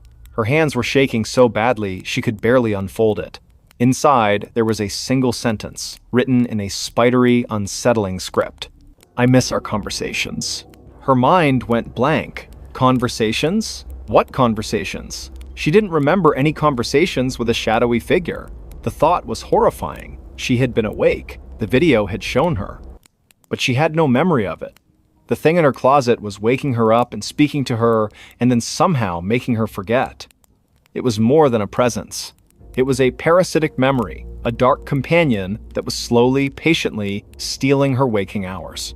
She ran. She didn't pack anything. She grabbed Barnaby, her keys, and her wallet, and she ran out of the apartment. She didn't stop to call anyone. She drove to the nearest motel, checked in, and sat on the bed in the middle of a brightly lit room, her phone footage playing on a loop. She watched herself, her sleeping self, a quiet, unsuspecting prey, and she watched the shadowy figure, a patient predator, waiting for her to wake up. She never went back to the apartment. She abandoned her furniture, her belongings, her carefully curated life. She moved to a new city, a place with a different time zone, where 3:00 a.m. was not 3:00 a.m. anymore. She installed security cameras throughout her new apartment, and she never, ever slept with her closet door closed. She started therapy, a long, difficult process of trying to understand the gaps in her memory and the nature of the fear that had become a constant companion. She learned about dissociative amnesia, about the mind's way of protecting itself from trauma, but she knew this wasn't just a psychological break. It was something else. Months turned into a year. She was beginning to heal. She had a new job, new friends, a new rhythm. The terror had receded, replaced by a quiet, lingering vigilance. The memory of the figure in the coat was a dull ache in the back of her mind, a scar from a wound that would never fully close. She still sometimes woke up in the middle of the night, a cold dread in her stomach, but she would check her phone, the time would be a random number, and the fear would subside. She told herself she was okay. She told herself she was safe. Then, one night, she was having a restless dream. A dream of a long, dark hallway and a gaunt figure waiting at the end. She woke up with a gasp, her heart pounding. The clock on her nightstand read 3:00 a.m. A profound, icy coldness filled her room, seeping into her skin. Barnaby, who was sleeping at the foot of her bed, suddenly sat up, his ears twitching, and he began to growl, a low, guttural sound. He was looking at the closet door. It was closed. A single, small piece of paper slid out from under the door, unfolding as it went. It was a perfect square. It came to rest in the middle of her floor. Her breath caught in her throat. She looked at Barnaby, and he was still growling, his eyes fixed on the paper. She was terrified, but a new feeling, a feeling she hadn't known before, was rising within her. It was a cold, quiet anger. This thing had stolen her peace, her home, her memories. It had chased her across states. She wasn't going to run anymore. She got out of bed, her legs trembling, but her resolve firm. She walked over to the paper, and with a hand that was surprisingly steady, she picked it up. She unfolded it and read the words, written in that same spidery, unsettling script. "You can't outrun me." She looked at the closet door. "I know," she whispered into the darkness, her voice filled with a strange new power. She crumpled the paper in her hand and threw it in the trash. She went back to her bed and lay down, her heart still pounding, but the fear was different now. It was no longer a terror that paralyzed her. It was a challenge. She had been a victim for too long. She had been running. But what would happen if she stood still? She didn't know. But she was finally willing to find out. She would stay in this apartment, she would find out what this thing was, what it wanted, and she would fight it. She wasn't going to let it steal another minute of her life. She looked at her phone, at her reflection in the dark screen. The woman staring back at her was still afraid. But she was no longer just a victim. She was a warrior. And for the first time in a very long time, she was finally home. She wasn't going to let the shadows win. Every night, something stopped right outside his door at 1:47 a.m. The old house on Hemlock Lane had always felt like a different world, a relic of a time long past, nestled deep within the suburbs of Salem, Massachusetts. It was a place where history wasn't just in the books, but echoed in the floorboards and whispered in the wind that rustled through the ancient oak trees in the yard. For Liam, moving into this house had been a dream. A quiet, sprawling place with a fireplace and a library that smelled of old paper and leather. A perfect escape from the relentless hustle of city life.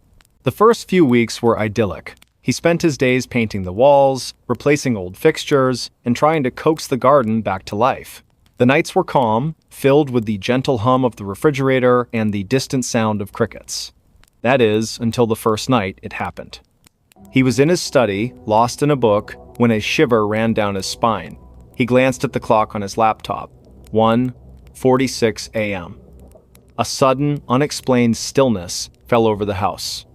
The crickets outside went silent. The hum of the fridge faded into nothing. The air grew heavy, cold, and thick, with an unspoken presence. He held his breath, his heart pounding in his chest. Then, he heard it. A sound on the porch outside, a slow, deliberate movement on the worn wooden planks. Another one. Closer. And another.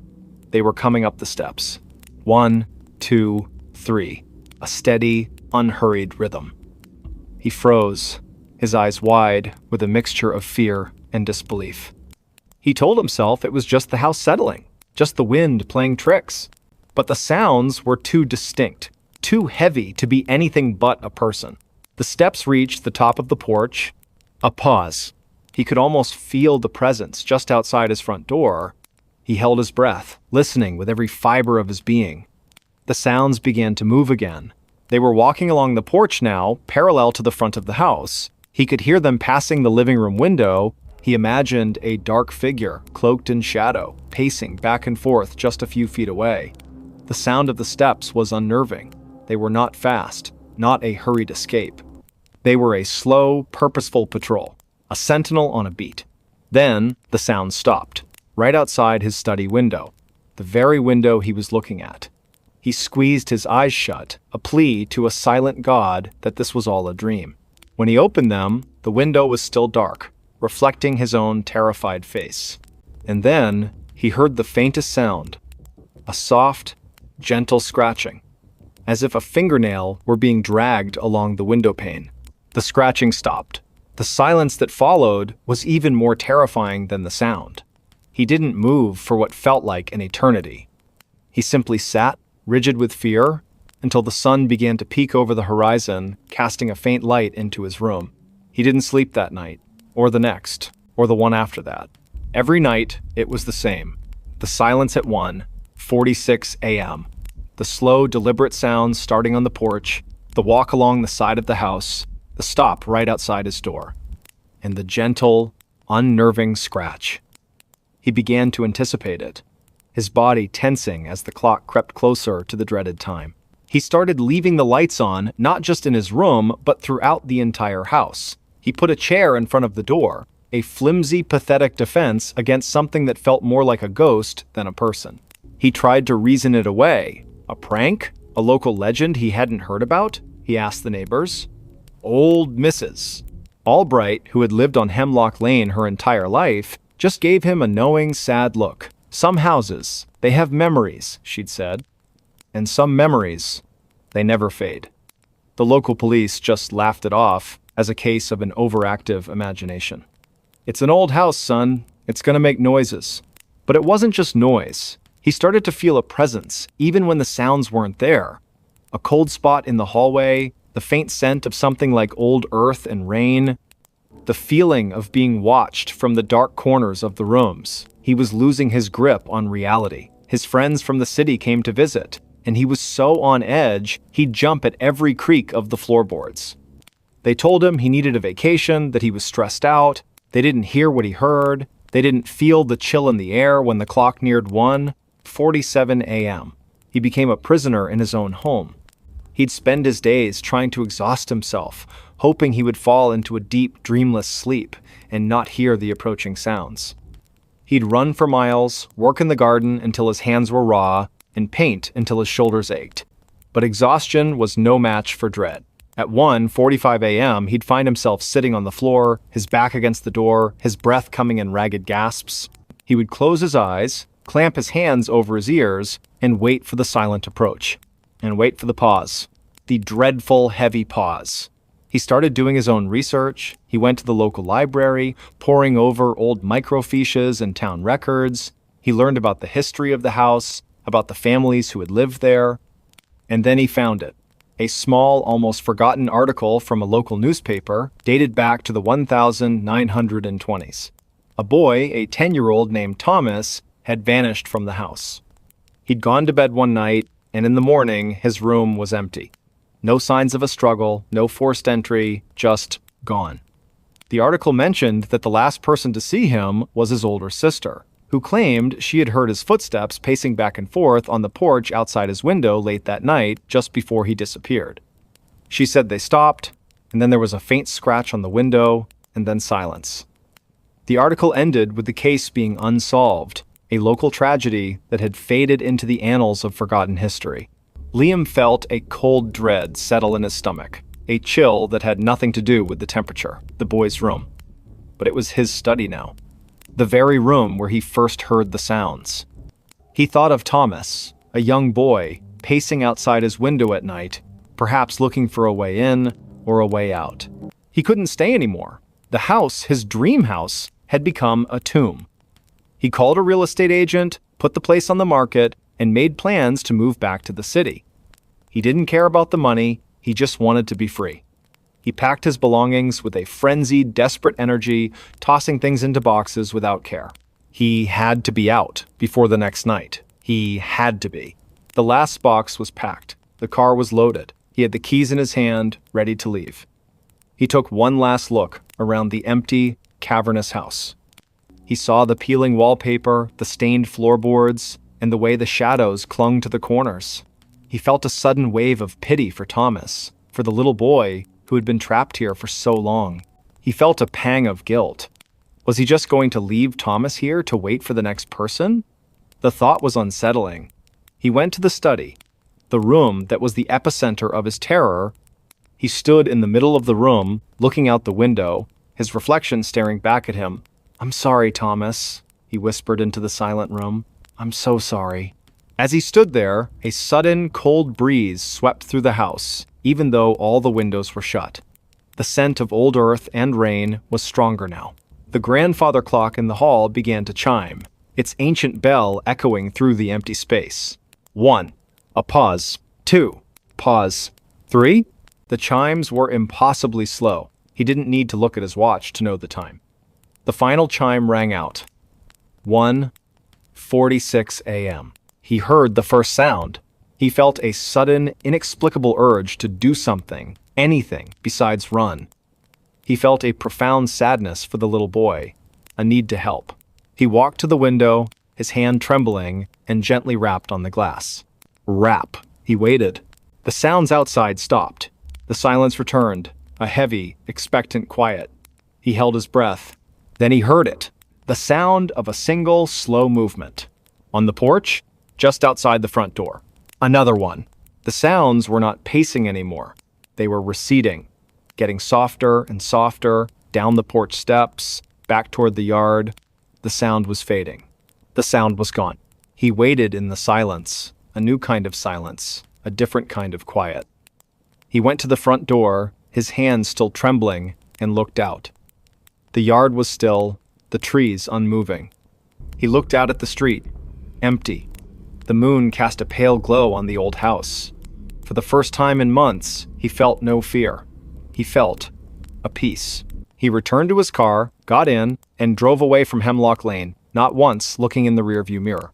He was free. He didn't know what had happened, what his small act of acknowledgement had done. He just knew that he had left a quiet house behind him. A house that, perhaps, had finally found its peace as well. Years later, he still lived in the city, but he never forgot the old house and the sounds that had haunted him.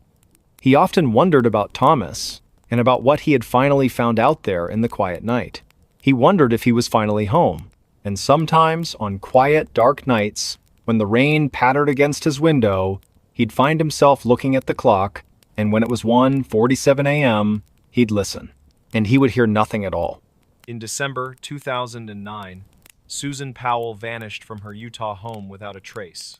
What began as a simple missing person case soon uncovered something far darker, a husband's obsession, a father's twisted desires, and a family destroyed by secrets no one saw coming. This is The Vanishing of Susan Powell, a story of love, control, and unspeakable evil hidden behind suburban walls.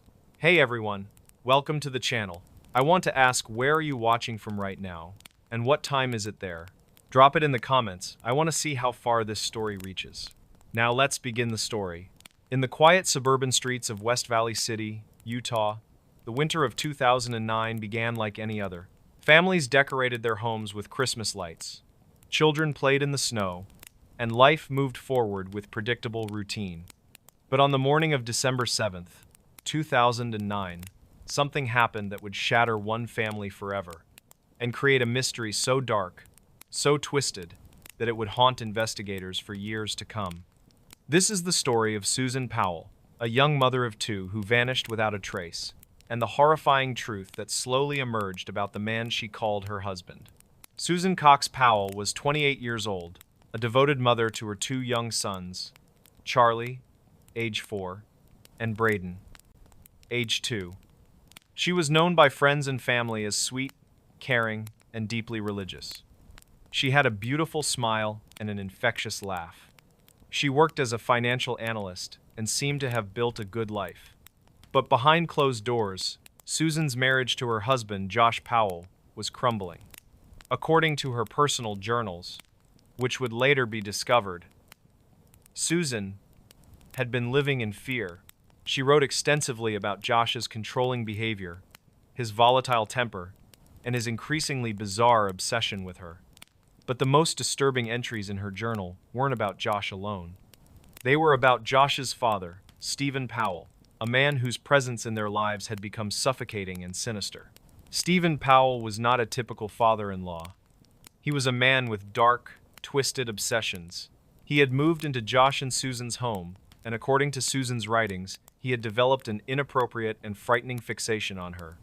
She described how Stephen would stare at her constantly, how he would record her without permission, and how he made sexually suggestive comments that made her skin crawl.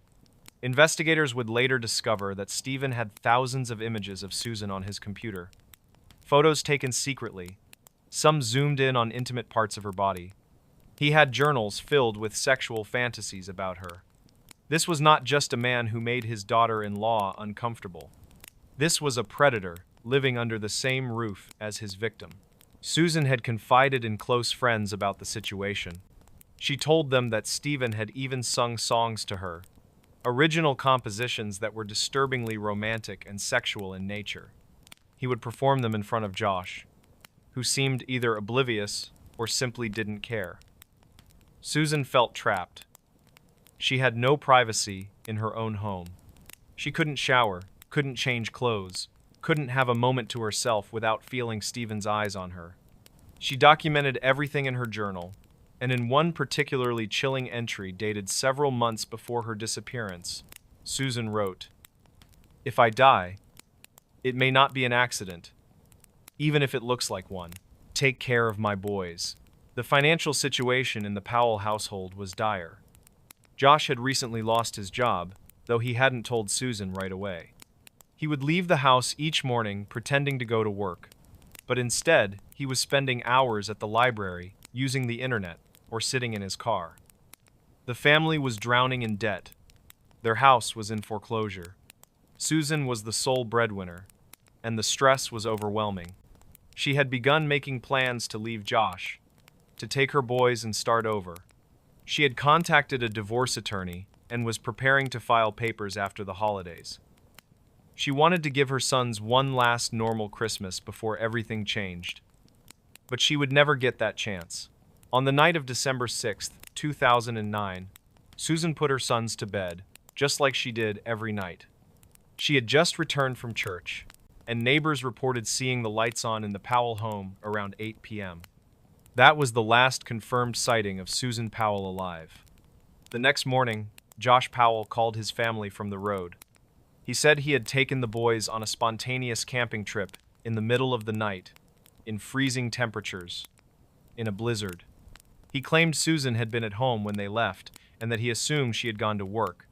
But when Susan's coworkers called the police to report she hadn't shown up, officers went to the Powell home. What they found was chilling. The house was locked from the outside. Inside, 2 industrial fans were running in the living room, pointed at a wet spot on the couch. The spot smelled strongly of cleaning chemicals. In the kitchen, police found Susan's purse, her wallet, her phone, and her identification. No woman leaves for work without those items. In the garage, they discovered something even more disturbing. The handle of a snow shovel was wet, and there was a small spot of blood. Josh Powell's story was falling apart, and fast. When police questioned him about the so-called camping trip, his story made no sense. He claimed he took his 2 toddlers camping at 12:30 a.m. in sub-zero temperatures during a snowstorm. He said he thought it was Sunday, not Monday, and that's why he didn't realize Susan would have work. But his sons, when gently interviewed, told a very different story. Little Charlie said that Mommy had gone camping with them. He said Mommy was in the trunk of the car. The police immediately named Josh Powell as a person of interest, though they didn't have enough evidence to arrest him. They began building their case methodically. They searched the Powell home from top to bottom. They found disturbing evidence of Josh's state of mind in the weeks before Susan disappeared. His computer search history revealed queries about natural disasters, how to hide bodies, abandoned mines in Utah, and the Simpson Springs area, a remote desert location about 75 miles southwest of Salt Lake City. They also found evidence that Josh had been selling Susan's belongings on Craigslist, including her wedding ring, while she was still missing. When confronted, Josh claimed Susan had given him permission to sell her things. It was a lie that no one believed. The camping site Josh claimed to have visited was examined by investigators. It was in the freezing wilderness of the Simpson Springs area. The story made no sense. Why would anyone take 2 toddlers camping in sub-zero temperatures in the middle of the night? Josh said he wanted to roast marshmallows and look at the stars. But the night in question had been overcast with heavy snow. There were no stars to see. When police processed Josh's vehicle, they found disturbing evidence. There was a large tarp in the back with Susan's blood on it. There were also traces of accelerant, suggesting Josh had attempted to destroy evidence by burning something. Most damning of all, cadaver dogs alerted to the scent of human decomposition in the cargo area of the vehicle. For years, Josh Powell maintained his innocence. He moved back to Washington State to live with his father, Stephen. He hired lawyers, did media interviews, and played the role of the grieving, confused husband. But investigators were building a case. They discovered that Josh had taken out a significant life insurance policy on Susan just months before her disappearance. They found evidence that he had withdrawn money, stopped going to work, and had researched how to hide bodies. His computer search history was damning, with queries about deserts, abandoned mine shafts, and decomposition. Then, in a shocking turn, Stephen Powell was arrested, not for Susan's disappearance, but for voyeurism and possession of child pornography. When police raided his home, they found the sickening evidence of his obsession with Susan and with young girls in the neighborhood. He was sentenced to prison, and Josh lost custody of his sons. The discovery of Stephen Powell's depravity opened a window into the Powell family that was more disturbing than anyone could have imagined.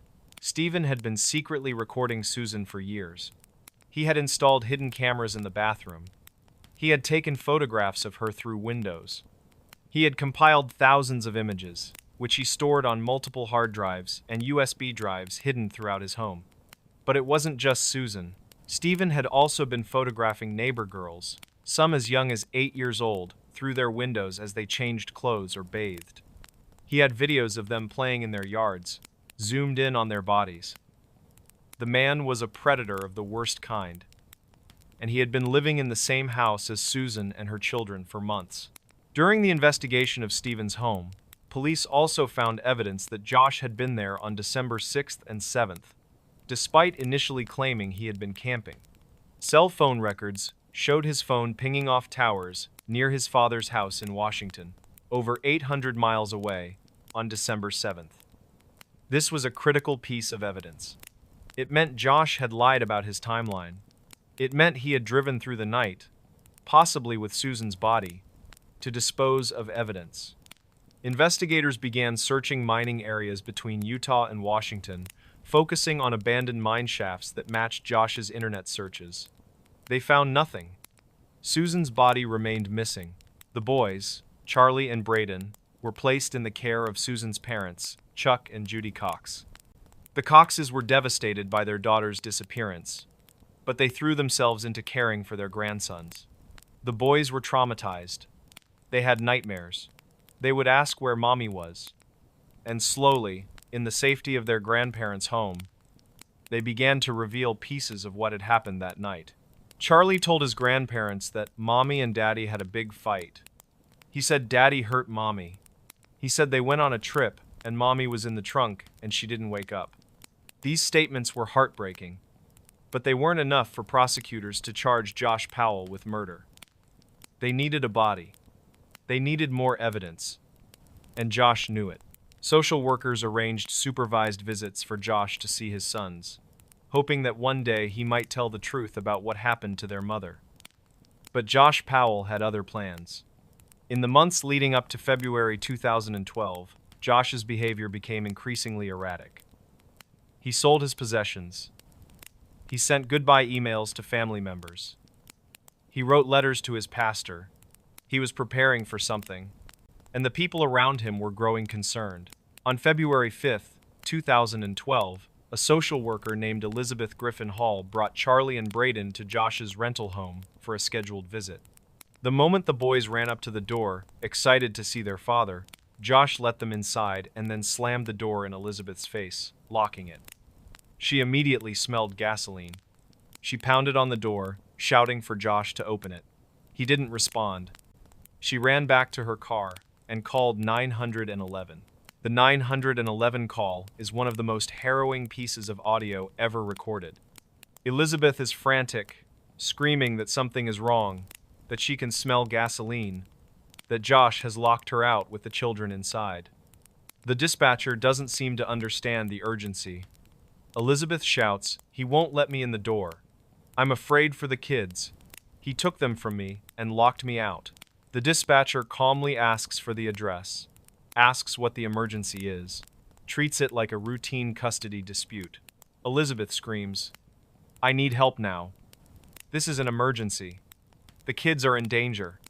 Still, the dispatcher doesn't send units with urgency. Precious minutes tick by. And then, in an explosion that could be heard for blocks, Josh Powell set his house on fire with himself and his two sons inside. Charlie and Braden Powell, ages 7 and 5, died of smoke inhalation and burns. Investigators later determined that Josh had attacked both boys with a hatchet before igniting the gasoline he had poured throughout the house.